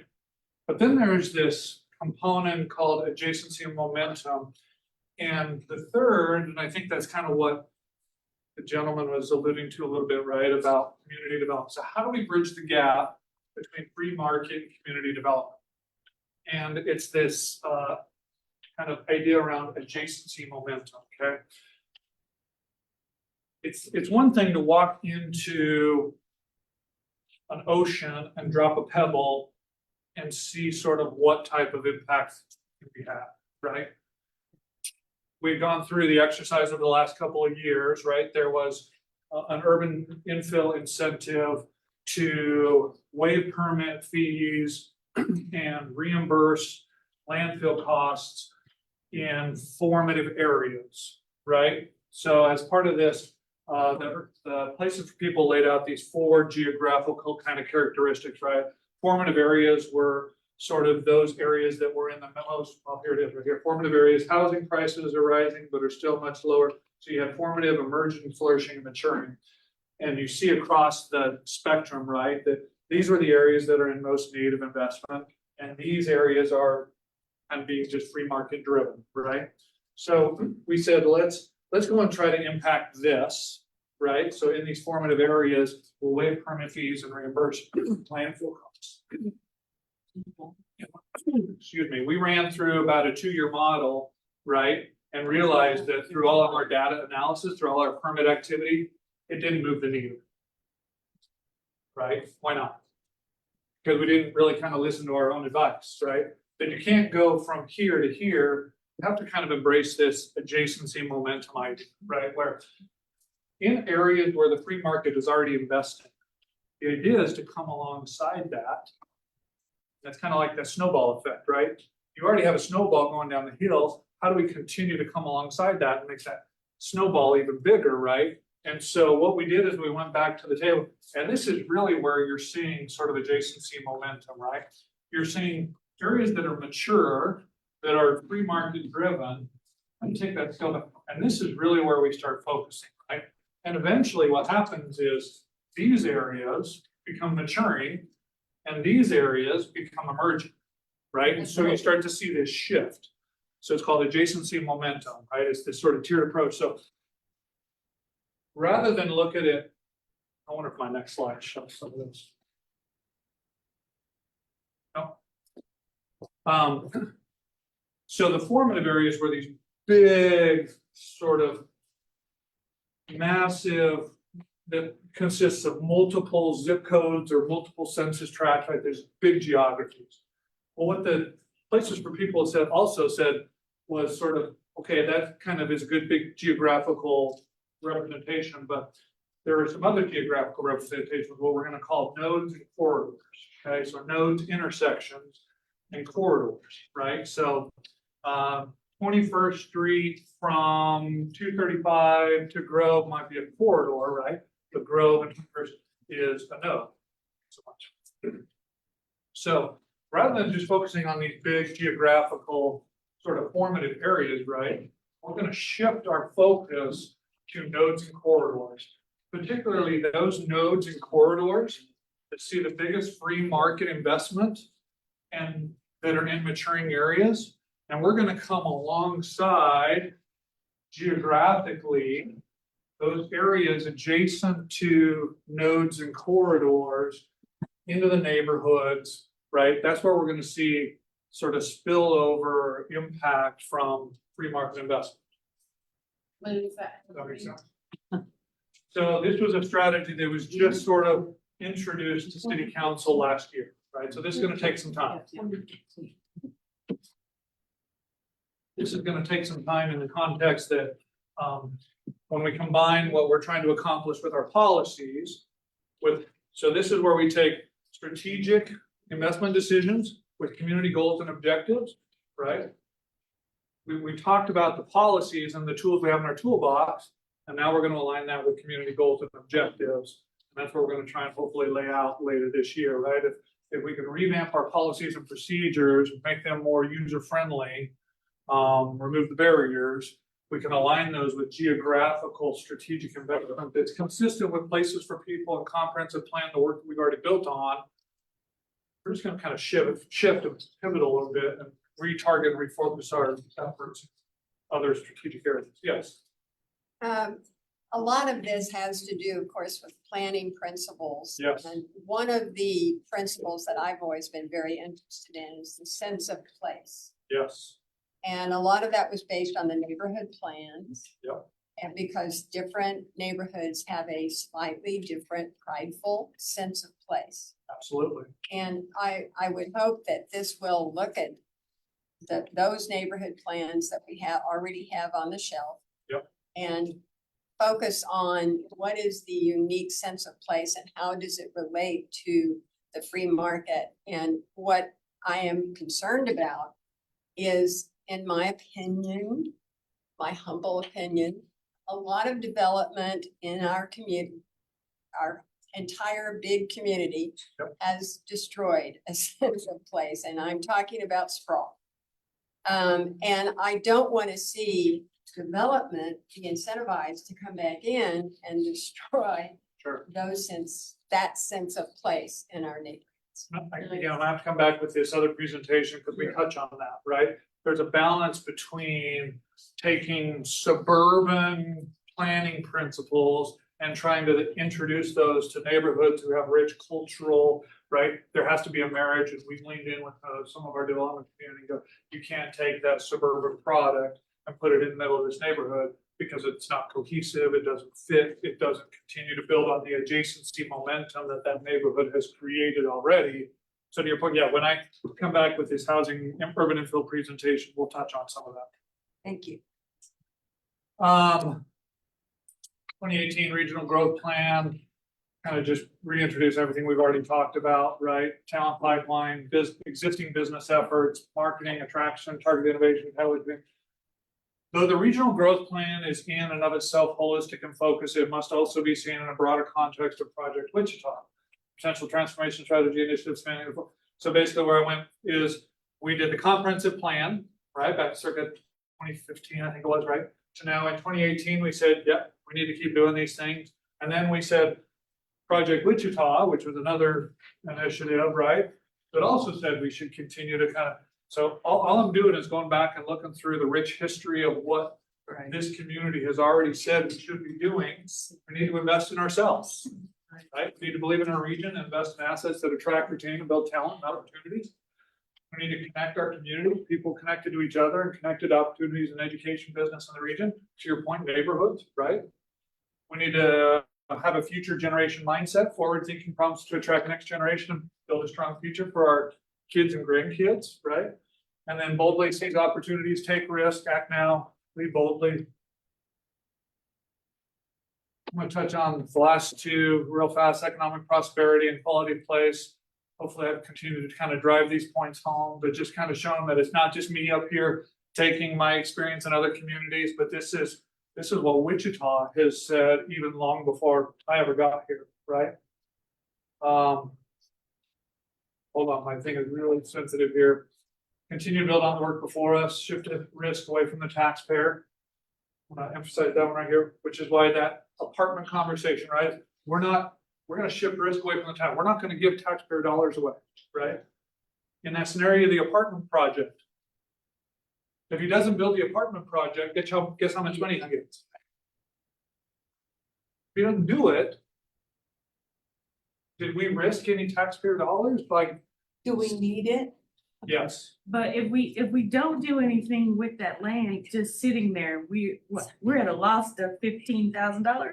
No, we'll still get $15,000. No, we'll get We'll still get $15,000 a year for a vacant lot that's doing nothing for us. Right. That doesn't make any sense. But here's the thought behind is this a false choice? Because yes, it's correct, there's no money, but what if it makes sense to build this building and people make profit on it and the city gets all the taxes that it is owed In 10 years. for 10 years? Right? In. No, for 10 years. That's without the TIF. If this makes sense, if this guy's girl, whoever, making money on this project, then Right. why wouldn't they pay taxes for 10 years and they're still making money even though they're paying taxes? But he said in year 11, Right. in year 11. But what I we're think giving you're up saying is if we is the come 10 up with years. incentive, we'll still be surprised. Yes, yes, you're right. So here's the simple answer. Without the incentive, project, for this reason, let me kind of pull the curtain back a little bit too, right? For this reason. Cost of construction nowadays. Astronomical. That's why it's $1 million. Right? Astronomical type construction. Compound that with the cost to do construction in a dense urban environment. Okay.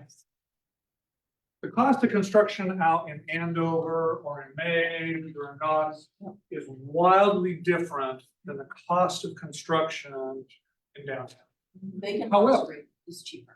I love this analogy. Somebody came and told me this one time.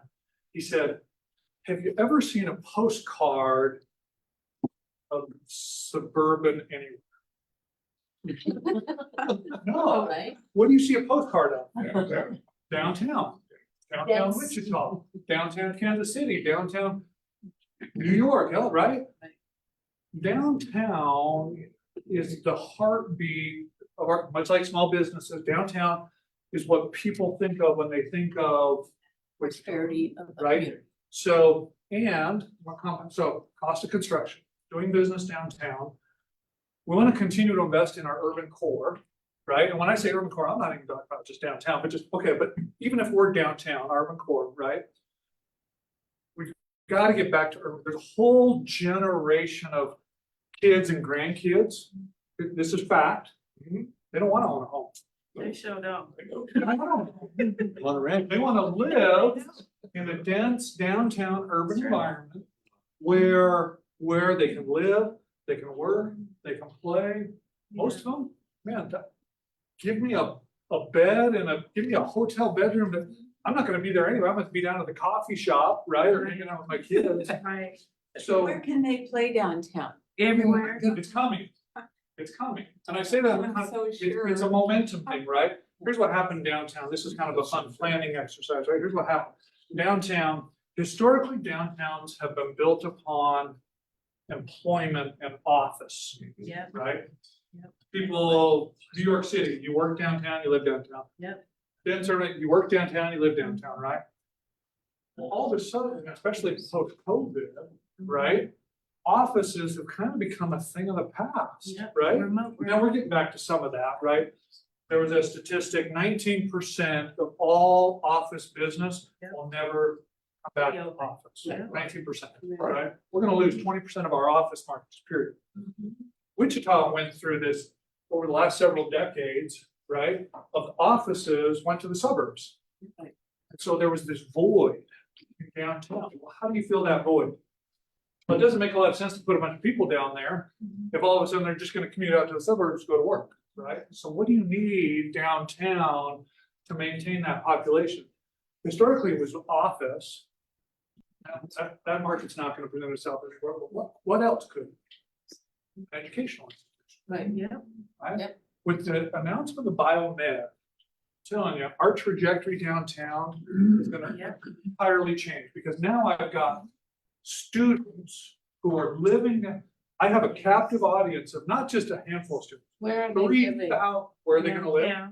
Which is why we're- You bad. Which is why they are building Luxury. 307. That's right. But there's lots of people can vacate afford the that. places they are, and then the students live in the older places that the uppity ups got, anyway, It's all, this is a macroeconomics conversation, right? That forget about it just a minute. This is macroeconomic, this is supply and demand. Yeah. Okay? The fewer housing options I have, if I have a demand for those fewer housing units, what happens to the price? Right. If I can saturate the market with housing of all types, I don't care what the market price point is, right? If I can saturate the market with housing of all types, now my demand comes down. It becomes a more competitive environment. What happens? Prices go down, right? So we need all of it. We need the market rate. We Still need the no- affordable housing units. Still no grocery stores. Let's talk about grocery stores real fast. Demand stripes. So I've had a number of conversations with grocers across the years, okay? Every downtown environment, we need a grocery store, we need a grocery store. Neighborhood. I have 10 minutes. So a couple of things. Grocery stores. Profit margins on grocery stores. Thin. I mean, we're not talking about single digit percentages. We're talking about fractions of percentage for this reason. Imagine this is a grocery store, right? 90% of that grocery store is taken up by product. And that product is really sort of cheap, right? So I can't make a lot of money because the square foot profit margin is really, really smart. In fact, a lot of downtown, I'll be honest with you, a lot of downtowns are subsidized. They really are, okay? But a grocer won't even look at a downtown until they have Housing. the foot traffic Yeah. and the demographics. What about neighborhoods then? What about what? Why don't they come to neighborhoods then? Demographics Yeah. and foot traffic. Those are the two things. Now, here's an interesting. We all think about grocery stores in the traditional sense, right?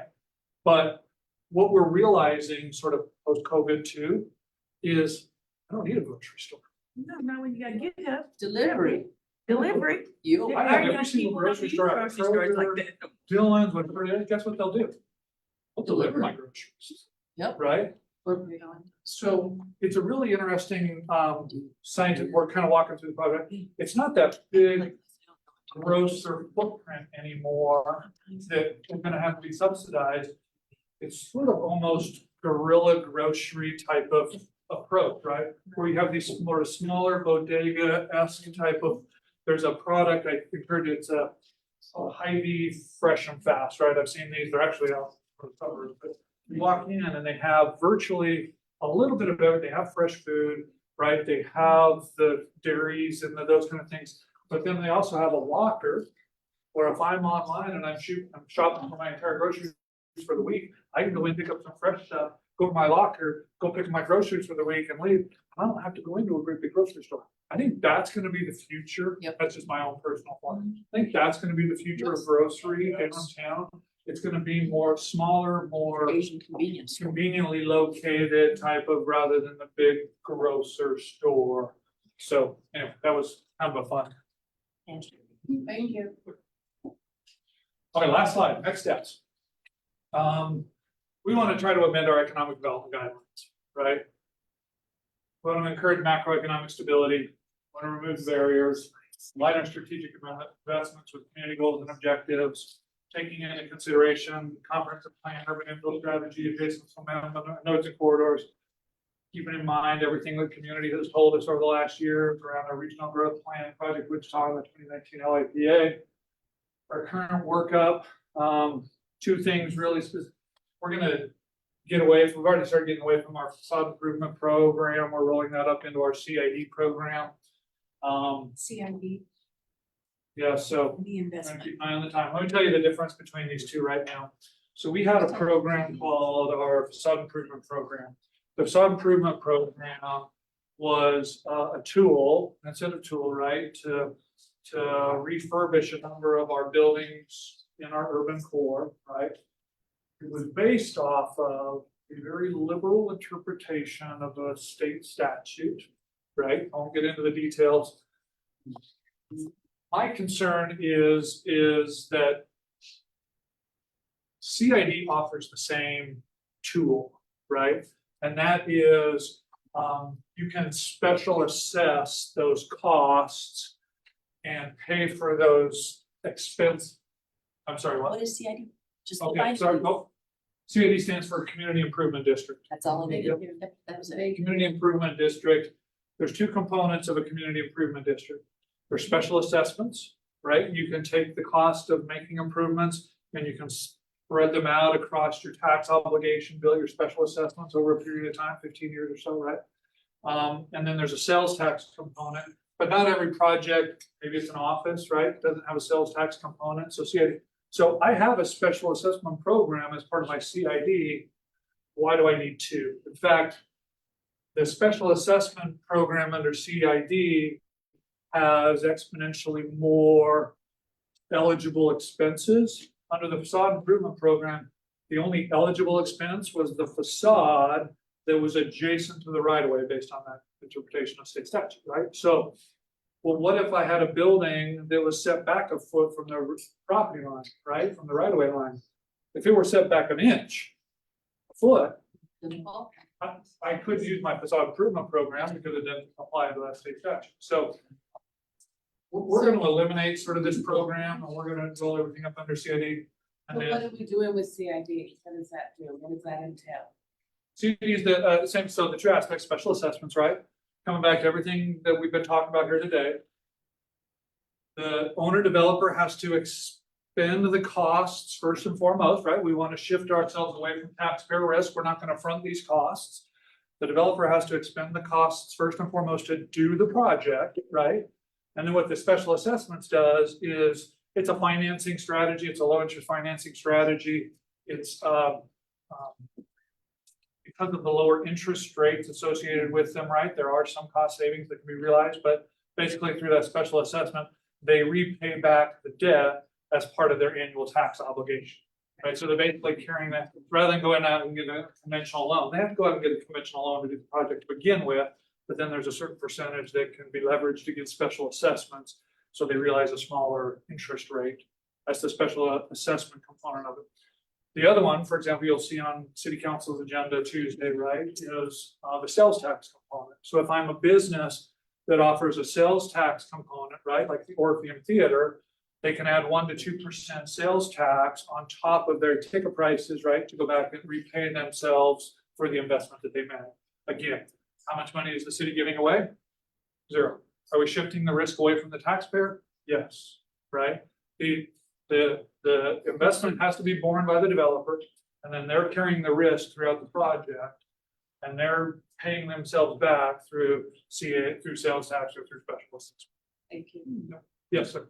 Okay. How do we fight the failures? Because we've had facade improvement, CID, Normandy Center. They did a facade improvement. It is the ugliest thing possible. We have a new owner who is coming through and ripping it all out. 3 years.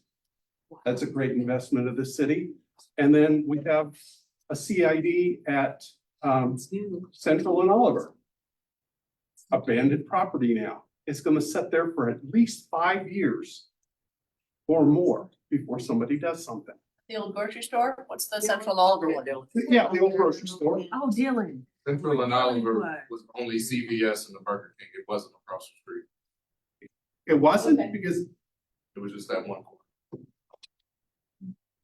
Because I remember that the plant extended across the street. I think they wanted it to, because I had asked about that too a few years ago. They told me it was just that corner. And the CVS, if you buy anything at the CVS, you'll see it on your receipt. You won't see that across the street. So here's the answer to that, right? Is sins of the past, right? Which is why we're reevaluating. We want to shift the risk away from the taxpayer. Right? That's what we're trying to accomplish. We're trying to shift the risk away from the taxpayer. So that the taxpayer isn't, so if we're successful in shifting that risk, here's the deal. In those scenarios, let me just kind of walk through. I don't know exactly those scenarios, so you'll have to bear with me a minute. If the developer had to go out and do the project, did I spend any taxpayer dollars? No.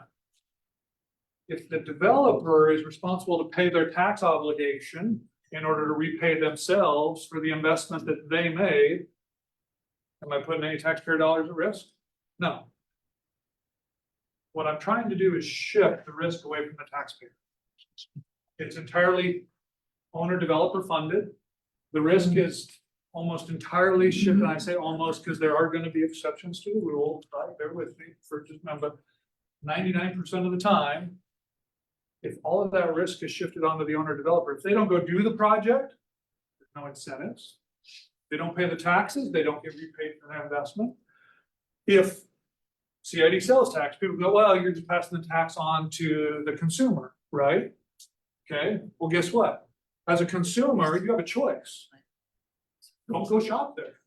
Don't go frequent that business.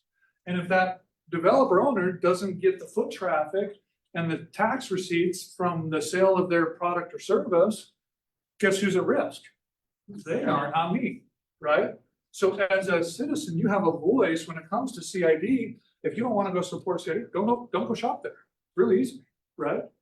Now again, there's always going to be exceptions to the rule. I have 1 minute left. I'm going to say thank you. Go over. I would love to go over, but I want to be respectful of everybody. In fact, I want to do this. I want to plant the seed that I'm going to come back. How's that sound? Thank you. Good. Okay. Thank you all so much for hearing me out today. I love the pleasure.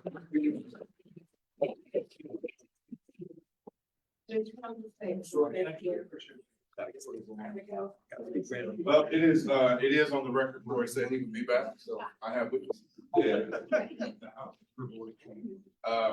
So again, I want to thank you all. I have a few updates I'll give you. Of course, we are at a time boundary, but I'm always happy to answer questions as well. But for some of the concerns about input on economic development policies, partially why Troy was here today. So we get to take back some of the things that were said, as well as prepare for him to come back and more community engagement on that. I have been hearing from many folks about thoughts and ideas on new policies and why can't certain businesses receive those. If you remember going back to, I only speak from the time I've been on council from 2018 until now, we've continued to change our economic development policies to try to help incentivize smaller businesses. So somebody brought up the surgical center earlier.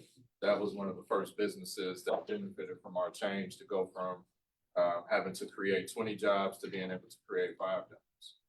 And while that didn't incentivize some of the businesses that many in the community may have wanted, those are the types of things that we want to do. Smaller job creation that hits more mom and pop shops, more local investment, decreasing the amount of dollars invested to help out folks as well.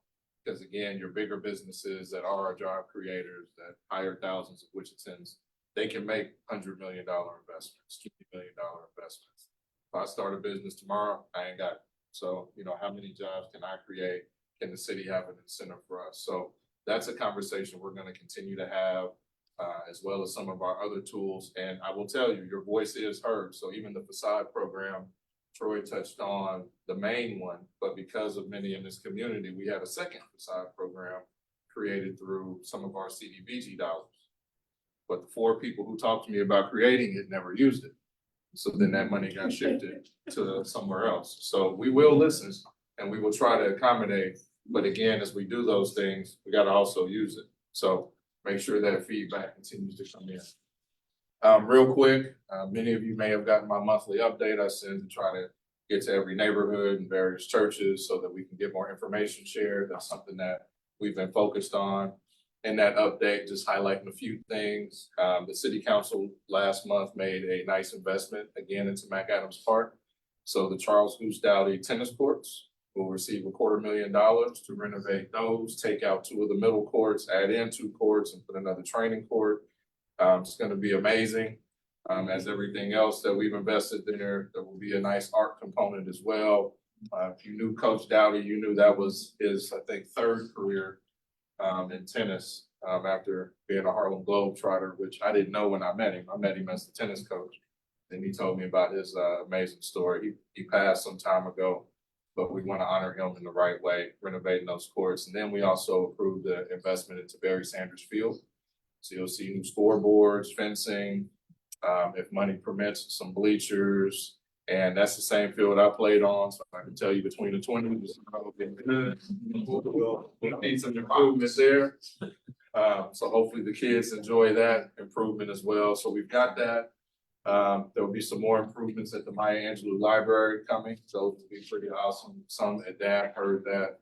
But I'm excited for that. There's actually an additional piece that our library board member does not know about that I will keep secret until it happens. But that will be amazing as well. As you all saw, there was one arrest on the Jackie Robinson statue theft. I will tell you the DA is locked in with WPD as well. They know that there are more people. Again, they are working on building silent cases so that the arrest will lead to actual charges, and those folks who did that will be held accountable. But they are working. I know that some people are concerned that it was just one arrest. There's more coming here in the near future. Also, for those in the 29th and Grove Plume area, Root the Power is working with Union Pacific.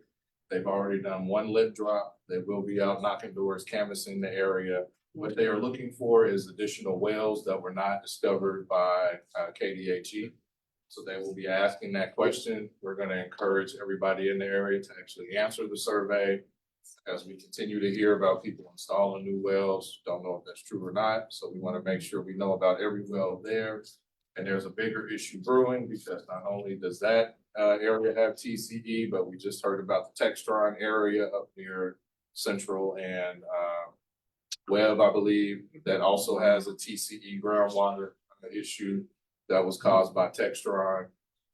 And from what I'm seeing, this may be a bigger fight with KDHE coming, just from what I'm hearing about that. So I'm about to jump into that as well. But we want to make sure that people know what's going on, what's safe and what's not. And that's definitely a commitment for me. Past that, council continues to have really good conversations about policies. We'll have a retreat coming up in April, which I believe is the first retreat since Mayor Brewer. Retreat as in all of us together, not just talking about one policy, but really trying to figure out the direction to take city of Wichita going forward. And in the next week or so, we're going to Washington DC for our annual trip, the National League of Cities. That trip is always a good one. Always talk about it before and after for those who are concerned. And sometimes we get those messages that the entire council goes. The reason we all go is the benefits that you see. We wouldn't have had the WIFIA alone or the water treatment plant without the entire council being there. These departments sees all of us. And when you think about the thousands of cities around the country that show up, and it's just a mayor or it's just a council member or maybe just a city manager, but you have our entire council and the manager there talking on one page, one accord about the issues that we have here in Wichita, we tend to get results. There's only been one thing we haven't gotten since I've been on council, which kind of blew me away. I didn't realize we were spoiled. So I thought this was the usual for folks.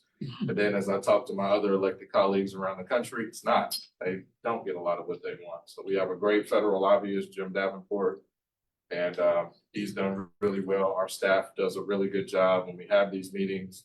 Our public works staff sometimes phone call away, they're ready to answer any question, give any bit of information. So it really is a benefit.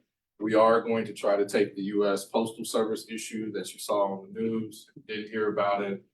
Neighborhoods like this one lose mail service when there's a dog attack or a loose dog or postal workers feel threatened. And it doesn't have to be an attack, as I'm seeing. It could just be a loose dog out there. Process is you're supposed to give one warning. The person at the address gets a warning about having that loose dog, chasing the postal worker.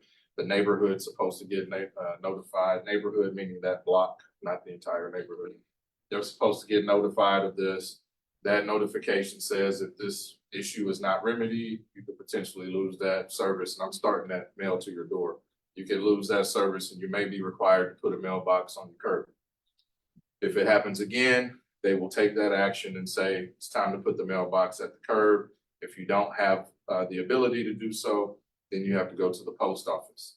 That transition is dangerous because if there's somebody who is dependent on medication or has any type of important documents coming and it goes to the post office and they don't know about it, that could be an issue. If they do know about it and they don't have the proper ID to go there, and sometimes in one case with the lady here, she was kind of in her 80s and didn't always know where everything was at, didn't have her ID, and it took a while to get her diabetes medication. It's important. Let's say that all of that gets resolved and you can get your curb service. If you get another incident, what they will do is take all mail delivery from your actual house and put it into a cluster mailbox, either on that block or they may combine multiple blocks. And if you're in front of it, that's great. If you're not and you have any type of disability to get there, you need a cane or a walker or it's just hard to walk, it's gonna be real tough for you. And that's tough any day. It's really tough when it's 2 degrees outside or snow and ice. And so we are fighting that. Definitely myself and Councilmember Hoheisel. We have had one meeting with the postmaster here. I think that was last year, the year before, because 2 neighborhoods in District 1 lost service. They basically said that that's not reversible. So even if the threat is gone, that person moves or their dog gets put down, you don't get your service back. It's permanent. We found out that it cost them about $1,500 to $2,000 to build that cluster box. We even said, what if we find a way to give you city dollars to pay you back? Will you fix that? They said no. Then I said, me and Councilmember Hoheisel said, well, what if we decide to raise money into a public pot or through a nonprofit and you don't have to pay anything. We buy all the supplies, we put in the mailboxes ourselves just for curb service. Don't return to the house. They said no. Jeez. They also let us know that the vehicles being ordered by the post office don't have the driver right side ability to deliver curbside mail. So they're really trying to get away from that, which is the problem. So we've already had one conversation with Senator Moran's team, kind of let us know this would be an up mountain fight for us. But we're gonna do it anyway. And if we can get into the US Postmaster, we will talk to him. But if not, you will probably see myself and Councilmember Hoheisel and anyone else on the council that wants to jump in, making a real big issue of this going forward. Whether it makes a difference or not, at least we'll be very vocal about it, let them know that it's not fair to our residents. I was just gonna say, add on to what you're saying, in our community, we got students that go to WSU that park directly in the front of our mailboxes. And that's hindering the mail people from delivering the mail in the boxes, so they're using that against us too, to move them to curb. So if you tell the students, if you happen to see one, not to block your mailbox. That's happening on some of the streets that we, right off the campus. Yeah. And then last major, not last major, there's two more, I guess. March fifth, as I told you before, the council will revisit the campaign finance ordinance. Whatever your thoughts are on that, please show up that day and let us know. We've already went to all the DABs. DABs have given us information. If you're not aware, we did on January 2nd ban the ability for LLCs to give funds to candidates running for Wichita City Council. Once we had a new council, Councilmember Glasscock was interested in reversing that, but adding in a transparency clause, which would allow you, the voter, if you look at a candidate's filing, to see the managing partner, or I forget the other one, in that. So if we had Johnson LLC and I'm not the managing partner, but Pastor Harding is, you would see Kevis Harding on there and the name of the business, but you wouldn't see me.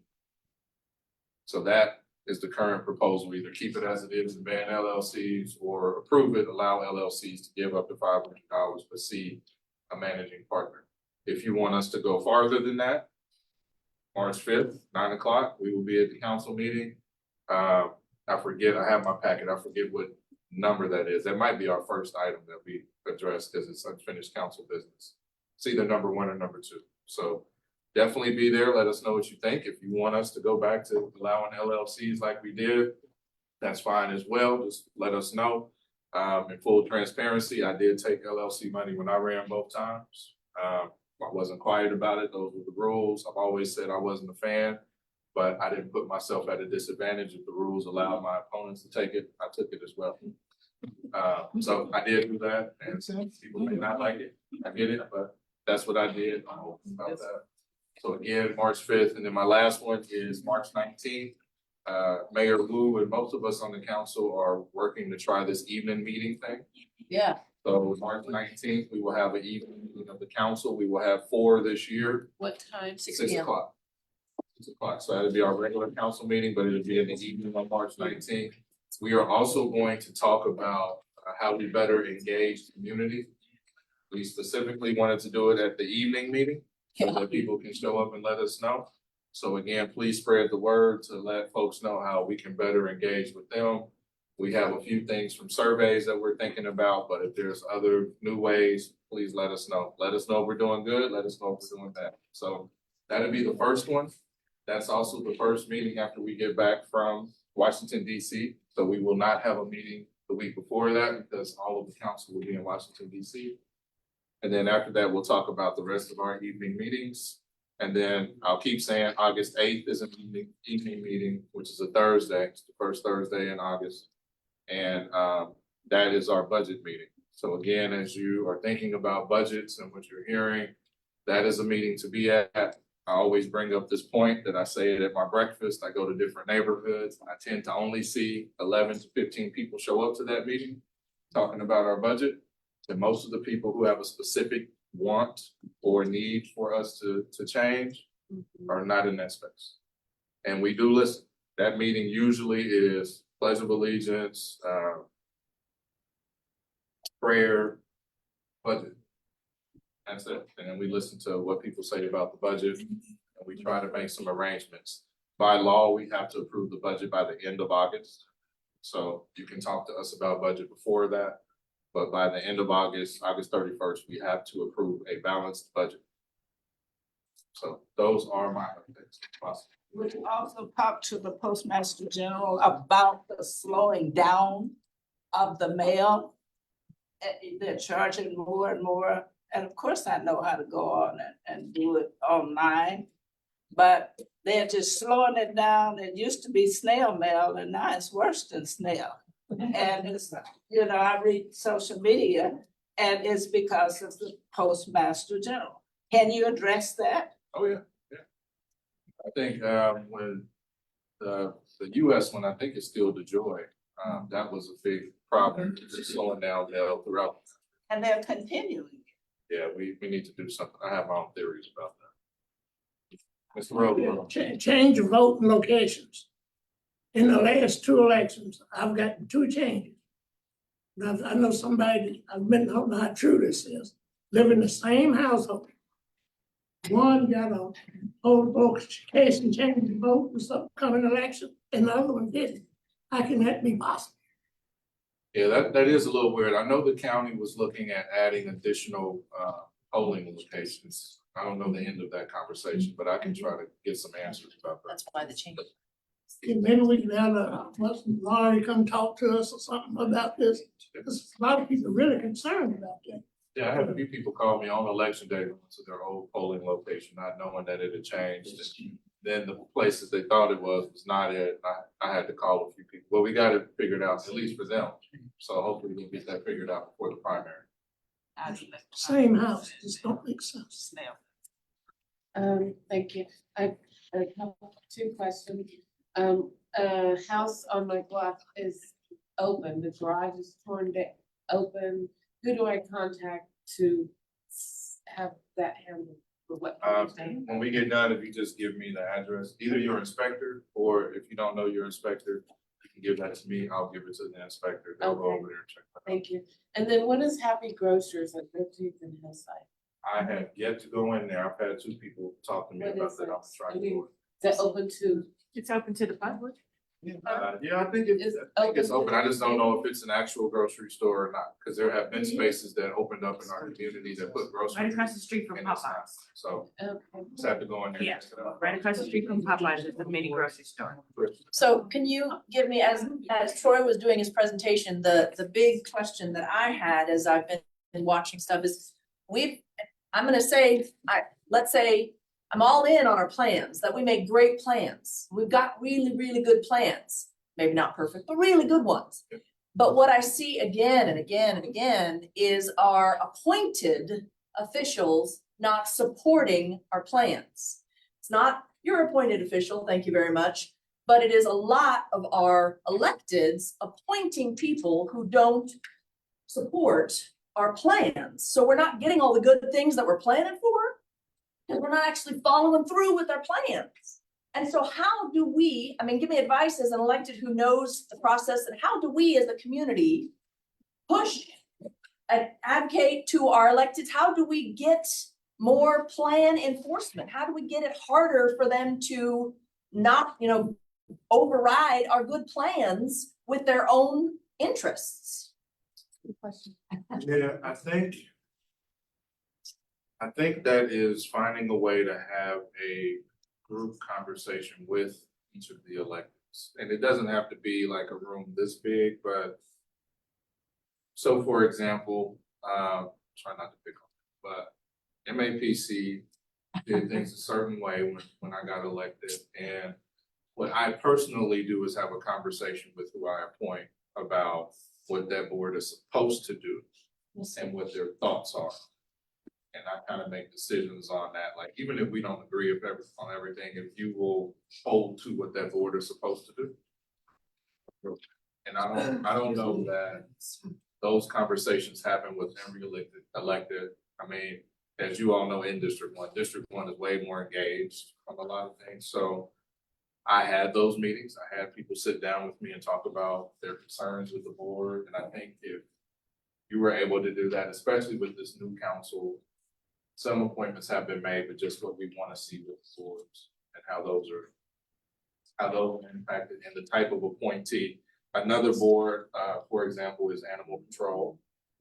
And there's so many people in community who are not happy with the TNR proposals and licensing cats or different dogs. And they're more concerned about these loose dogs that make them lose service.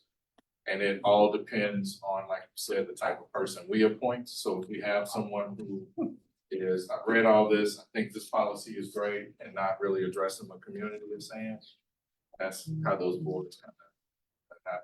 And sometimes those are people that we really like and respect, and we don't want to tell them not to do that and to do something.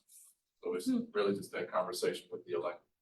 Well, and yeah, I've had, I mean, I'm not quiet, right? I've had conversations with my elected council and I get back a lot of, I don't touch it, Trish, because X, Y, and Z, this is where, anyway, so I just did actual boots on the ground, how to get change.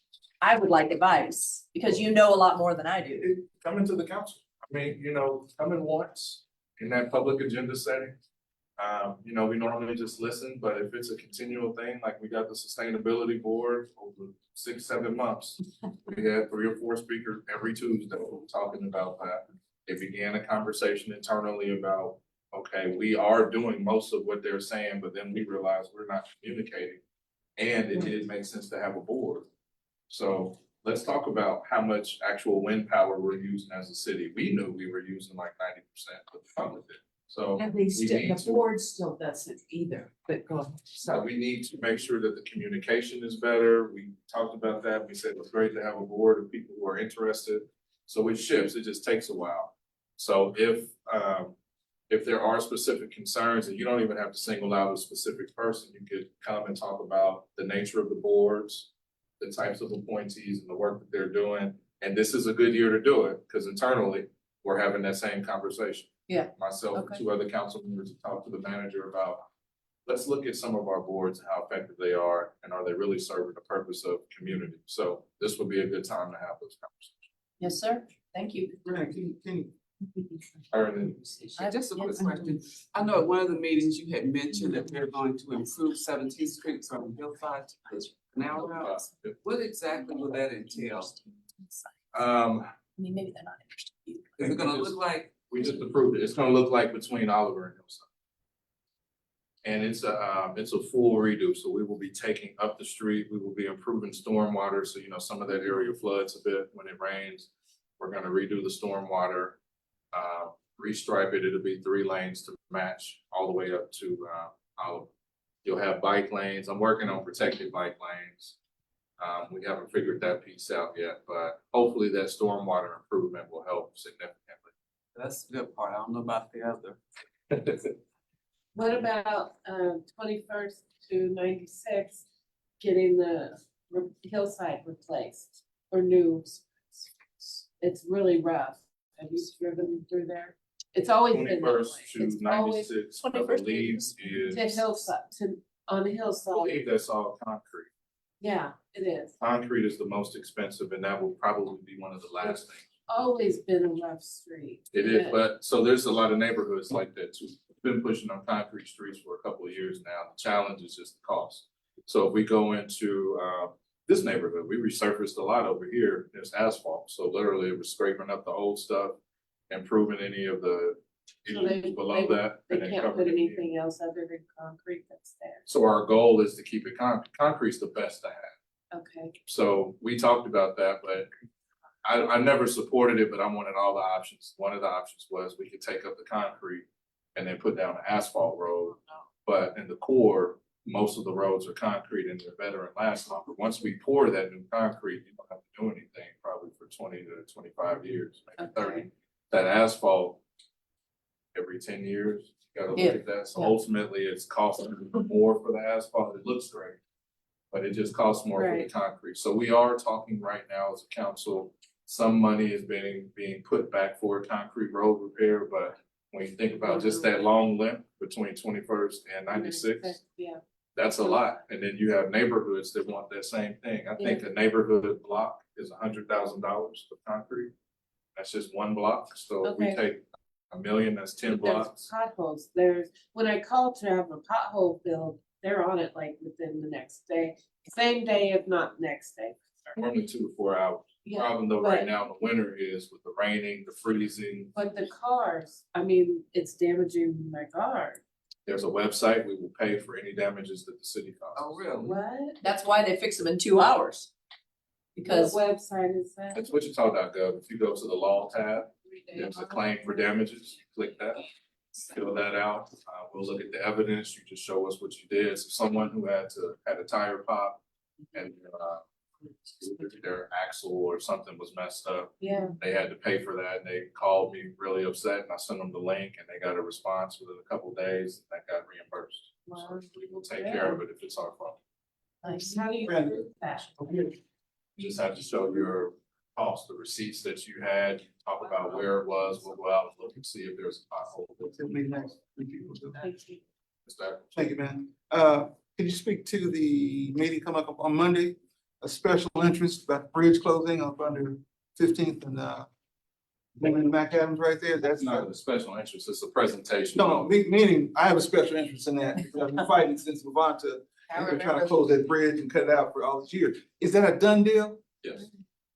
Wow, so people have nothing to say about it? We've taken the public input, and I'll tell you. I know, I've been, all of them. So I made the decision. You made the decision to X the bridge out? Yes. Why? Which bridge? So when you look at the traffic counts on 17th and 13th, Oh, not the you. traffic counts were there. And it didn't make sense to pay $2.5 million for a vehicular bridge that only had 200 to 300 vehicles per day on it. When you had 17th Street that had 15,000 and 13th Street that had 24,000. It really doesn't cut off access to the community. So, and a pedestrian bridge will be put there. So the presentation will people highlight that. spoke on that before you came, Levanta's here. Right. And I ruled it. We had a meeting and so you're saying it was you that did it? Right. I want to be sure. Cause that's Take not good. ownership for all my decisions. No, what I'm saying is, when they put a counter down, it's not during the Black Arts Festival or the. Juneteenth. It's on, well, especially Juneteenth, all the football or the, So the problem is we did do that, because that was one of the things you said at the meeting, so I had the counter out there for, football, and I had the counter out there for league. it was no Juneteenth at that time. Was Juneteenth at that time. Juneteenth's just been back Juneteenth. It's just been back, it's a whole. We started Juneteenth at McAdams. No, it's a plethora of years went on that it was Right, outlawed. so we started it back in 2016. Yes, It's been about 8 years. it's been that No, years. I'm thinking about. Black Arts Festival stopped in 2014. They Correct, haven't had correct, that correct, since. correct. Swim pool stopped, all that traffic stopped, football stopped. Well aware, I live there, and have for 50 years or so. But, okay, it's a done deal, and you decided not to. Yeah.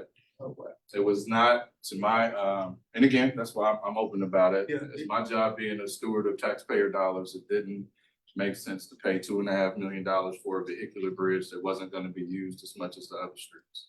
No, the issue is that it should have been fixed 20 years ago. It should have been. Right. So it's not a fact of the money thing, it should have been done. Yeah. And we've got money to fix it, so it should be fixed, because people use it. That goes back to her question of accountability. I remember that conversation. When they made the presentation, it was like, well, these bridges they're at their worst state. That's because they had stopped It should have maintaining been- them. If it was gonna get replaced, it should have been They 2015. should have been doing the maintenance all along. So that brings us back to the question of accountability. Where does, cause I remember that conversation and the DAB voted for us to keep those bridges. So, from DAB to council. So what you had at the DAB decision, the DAB decided to keep 15th and 10th. Mhm. 10th Street neighborhood, McAdams neighborhood, Janet Raddick and folks there said they didn't care, they didn't want it. So then it's- They didn't care about that, correct? So then you had DAB say keep it, and you had community say we don't care. So we got rid of it for the 10th Street. And then you had the data piece of the money that we're spending in McAdams. Is it worth having a vehicular bridge with least traffic, with people being able to get to the park, both on the north and south side? And you only had, at the highest that they showed, 300 vehicles going up and down 15th Street. There was an opportunity to take away that bridge completely or add in a pedestrian bridge to keep the neighborhood at least connected. When you look at I biking need and to walking. pave that street, New So York, then- brings to that too. So then with that, we looked at how many people are coming over there. So yet again, when we opened the pool in 2021, we're watching. People weren't driving to the pool. There were kids on their bikes walking over to that pool. I sat out there. I was really excited about that pool being open. So I watched and I talked to our team about that. Most of the kids that actually came from 15th Street were walking or riding their bike. There were other people who were driving 13th and 17th. So as we saw that, again, financially, it made more sense to finish out the original plans from 15th Street, put that cul-de-sac over there. That's why it was kind of built that way on the east side. Put the pedestrian bridge that connects, and then we added some more connection once we got the Brewer Center going. So you'll see a similar look between Brewer Center and that bridge. So Monday's presentation will happen before and at DAB. So between 4 and 5:30, there will be an opportunity to see what that bridge proposal looks like, give input. And then at the DAB meeting, they will also be able to talk about that and have a vote. Monday night? Monday night. But you said 4 to 5:30, what? So 4 to 5:30 before that is a job fair here, as well as a presentation for the 15th Street Bridge. Oh, a job fair. Here in this building. But even with the school there, it's not being utilized. No. It is every day.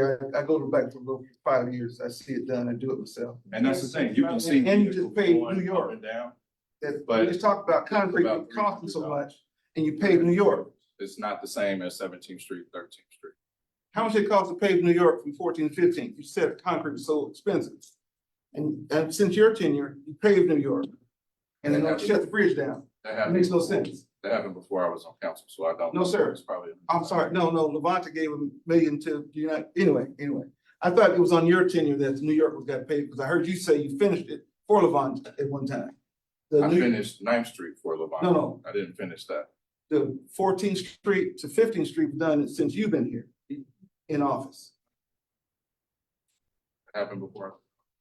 That is not correct. James. So speaking of a bridge, I'm understanding that I-135 is gonna be rebuilt. Yep. This is enormous. Isn't, as a neighborhood association that borders that, we were asked to endorse it. Hope we have. So I don't know about that. What is happening right now, and I just met with Public Works yesterday, is I told them I want every neighborhood that's impacted by 135 to be at the table as they begin to plan it. That's 20 years from now. And I know I won't be on the council, but yes, I might be around, but I won't be elected. So what I asked them to do was have even if there's no movement right now, at least an annual sit down with KDOT, Public Works, and every neighborhood along that corridor to talk about, one, how they've been impacted by that. There was a lot of negatives that came from that highway. And then what are some ideas on improvement? So one of those is we're talking 13th Street. 13th Street could use a lot of help as far as entrance and exit, the way that looks. I've had property owners on the south side talk about that median needs to be longer, people make dangerous U-turns. All of that stuff needs to be talked about, and I want every neighborhood at the table when they do it, instead of them just making decisions for us. So that, I don't have a date yet of when that will start, but I asked Gary yesterday to kind of figure out if we could have just a summer meeting to discuss it. But I want everybody to know in the next 15 to 20 years, like they are gonna redo that highway. It's gonna be a big impact. Boy, if you don't like him, one bridge going out, that's a huge bridge that intersects our lives and truck traffic, and it's major. I've Just been to in check here out, 20 and I years. appreciate that you encourage the neighborhoods to get contacted. First and Second Street, these are residential, tiny little streets that go through neighborhoods. Why is there a highway exit? Anyway, I'm just saying that out loud for you, because as far as, thoughts and, we could eliminate a whole lot of issues if we put actual traffic on the streets that are meant to be taken traffic and not the insider knowledge, I'm gonna go 50 miles an hour through neighborhoods. Yeah, that should come up too. Yeah, should, thank you. Thank you. Yeah. Any literature gonna come out about 17th Street and for the community, for this neighborhood? Yes, I think Public Works came last month. I know it's been approved, it's in design right now, and I know at the design point, I think there will be a community presentation, either at DAB, but if not, I'll make sure we have something at breakfast so everybody can see it. From what point to what point on 17th? From Hillside to 130. So it's the rest of it. So I remember being in high school when the first part of 17 happened. I didn't pop any of my tires. The city did good there. But we want to finish that out. Last thing, First Tee, the golf organization is in the middle of their capital campaign to build a facility at McDonald Golf Course. They work with a lot of young people. If you have young people who want to learn another sport, that's a great organization to get them in. My daughter's in it. Her grandpa is an avid golfer, so she's better than me. But they have a wonderful organization over there at McDonald's, First Tee. And some of those kids even get to go to Top Golf. So if you haven't been, your kid might can go and drag you along, but great organization doing some good stuff. And lastly, next month, we will have our breakfast. I think we're here again, MABCD. So again, we're getting the tall grass and weed season, blight. Everyone always loves to talk about that. Still, I'm starting to get emails now about that. They will be here, your inspectors, just to talk about processes, how to complain about that, what they do, to highlight the due process that we all get. So yes, it takes a while. It doesn't always happen quickly, but being able to learn about that. So they will be here. And Ms. Bishop will be talking about an amazing tree program that she has as well. Yeah, I wanted to hear. So with that, I hope to see y'all next month. If you like to play chess, there are new chess tables at Murdoch Park. Go play a game. Thank you. I don't know who will teach you chess, but there's some concrete. Can look it up on the internet. That's all I can do.